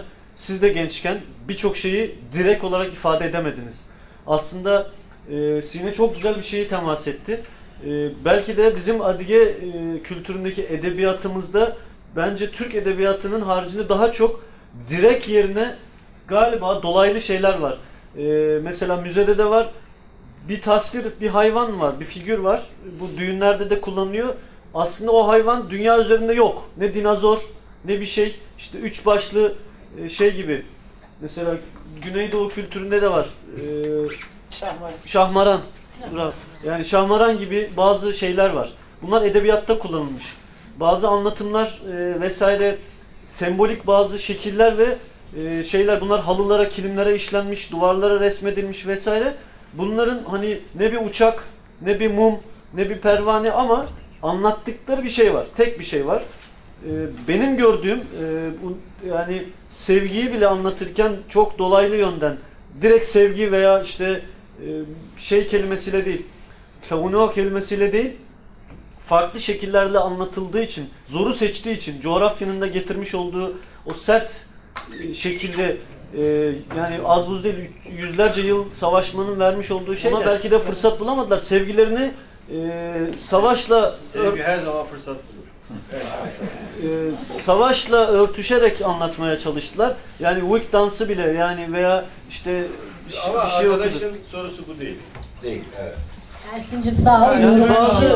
objeler var, müzede de şey var, onlar edebiyatta kullanılıyor diye biliyorum. Yok hadi edebiyatta öyle bir şey Ya olması Fransız zorunlu yok edebiyatta yani. öyle bir şey var mı olması bilmiyorum önemli değil. mesela. Ya bu bir simgesel anlatım var mıdır? Fransız edebiyatında. Tam bir Japonlarda var. Kiraz çiçeği ne anlatıyor Japonlarda? Sonsuzluk mu? Yani Sonsuzluk değil. Kiraz çiçekleri sadece bir hafta açar Japonya'da. O yüzden yaşam ölüm. yaşadığımız hayat gelip geçici ve o geçici olan süre çok kısa. Ve çok güzel. Yalan dünya yani. Yalan dünya. Yalan ama çok güzel bir dünya. Gençlik, Evet. gençliğin güzelliği gibi bir Öyle bir anlamı var. simgesi. Yani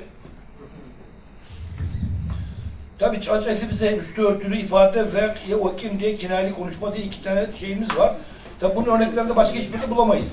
Tabii böyle bir sıkıntımız olduğundan değil ama haklısınız. Biraz daha bakacağız. Acaba öyle bir ihtimal var mı yok mu? Bundan sonra okumalarımızda sayenizde dikkat edeceğiz. Bulursam söyleyeceğim. Olası bir şekliyle. Yani vaktimiz var mı hala? Yok galiba. Bitirelim yavaş yavaş. Semra'cığım sen bir şey soracaktın, sen kaldın. Sormayacaktım da hani arkadaşa cevap olarak... Yorum yapacak. Yorum yapacak. Pardon hocam. Fiyoskonaldi'nin yazmış olduğu eserleri işleriydik bu sene. Onda... Evet. Zerkomez, Kuşkar, Çımsın gibi birçok konu vardı. Mesela bir tanesinin içinde bir küçük çocuğun ailesi öldürülüyor, katlediliyor, bir savaş ortamından bahsediyor. Daha sonra kahramanımız orayı terk etmek istiyor. Ormanın içinde yürüyor, ilerliyor, gidiyor ve uzaktan bir yerden ufak bir ışığın yayıldığını görüyor.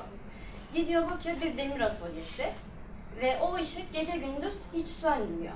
Yani bu mesela umudun tükenmediğinin sembolü, yeniden doğuşun sembolü olarak biz hani sınıfımızda bunu böyle değerlendirmiştik. Hani semboller olarak bu tarz şeyler var ama direkt bir sembol, işte Şahmeran gibi şeyler, o tarz bir sembollerle ben de karşılaşmadım ama tabii ki hikayelerin içinde bu tarz semboller var. Teşekkür ederiz Semra'cığım. Jade, senin Kısaca bir Jade şey de- gideceğim de arkadaşın söylemek istediği Cenokomar. Ama o bir sembol işte. Aynen. Heh, Sembol. tamam. Ocağın tutması anlamında doğru. Onu Evet. unuttum, onu söyleyecektim. Doğru, ama önemli bir sembol. O da dediği vakit bahsetmek istediği bir doğru. Canı konar. Olağanüstü, evet. Başka sorusu olan yoksa yavaş yavaş o zaman arkadaşlar. Hocam buyurun. Böylece kapanmış yapabiliriz. Kapanışı Teşekkür ederiz. yapalım. Buyurun hocam. Siz de. Zekat. Tamam. Aşağı yok. Takip izinaka Katvaga kalisi kari dışı kalisi student kamis böyle ya kuşupsını ya grupti hayana açta kıçvaça sesliğe ci z usat kıla tekuzacı kızı ama yani daha z ugora kapatma adgabza yecere student kami ya hişayeti usat kış ya o yecer kali kıçına sevguğa arızı Zıt gora tatfap ama tekuzacı kızartıcı işime. hadi ya. Diyeceğim ama yaptım hayancı sırtı. Hapyalapsam. Ham ama cirit zertlewa. Yoksa Çıgıt amağakar xoyav, aramar savayık, sa, şulusata, uğaş. Yok hepsini bitirsin. Öyle mi? Hepsini Şoğuz bitirin hocam. utekher, vagum, tisekh, hıpsıp bağış ama yavratı sağaşlar, usta uğam. Festkiştir. Sekwa vaşkfabıkhır, çümkehık şabıkhıv, sekwa uçilham, kaşecek bzuşilhır, usta uğrar ağaşlı. Sipsamfa diye sekwa. Fehişt سوق زمو ساش أسلوغم يوك سملوما ودشت سيغاشا لكون جمش حاو سيغوت وباشحا سيبسا وأريح هو وتقرم نحاسم زف غساغا زف سغاسا لقودشا سلوناو ما قنشو أيش تمشاغو أيش مقاسا نفنو غشب ستوري ونو سف أسلوغر سابتش Kocupar şepdahu kaçapı. Seples kuhapar mazam yağakapı. Şüslağıram yinagov. Sxunçağa kushakem. Buçağık aşpaharır. Şüslağıram şecek. Xav ağa asağır. Psav zğavsağır. Şüslağıram peple. Vuskuram nahasav. Sıltaca sıçasam. İtlavuj mesallağ. Mızğu sivaşa. Sebav çüşhaşam. Şüslağırar ripağız.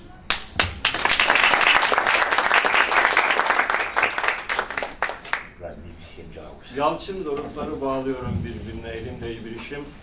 Kucağımda çiçek açmış kiraz ağaçları bir demet aşığım zira. Gece yıldızları topluyorum gökyüzünden. Eski deniz şarkılarına düştüm, yelkenleri fora. Belki beğenir sevgiliye götürsem, hani olur ya. Yürüyorum yağmurların altında. Usulca düşüyor damlalar ılık ılık. Yürüyorum, bataklı kuşları şarkıya durmuş. Senin için bütün bunlar, hepsi senin için. Canımın içi diyor ona, dilsiz yüreğim. Biterim balı pazarına gelmezsen. Beyhude olur ömrüm, diz kırmışım inan. Avucunda yüreğim, kuru çınar yaprağı. Kapanmışım dizine, uysalım, perişanım, kırılgan. El sallıyor hafifçe, yükselip o. Sessizce el sallıyor, sönüyor ışığım, canımın sahibi ey. Doğuda tan kızıllığı, batıda ay var resmetmiş yüzünü. Hiç bilmeden hiç bilmiyor hüznümü. Yalçın doruklar sesleniyor. Ilık deniz şiir yakıyor, türkülerde ruhum. Kuru bir yaprak kadar kırılgan, peşinde ayak izlerinin. Yıldırımlar düşüyor gökyüzünden. Öpüyorum toprağa eğilip. Belki bir gün geçer bir üzerinden.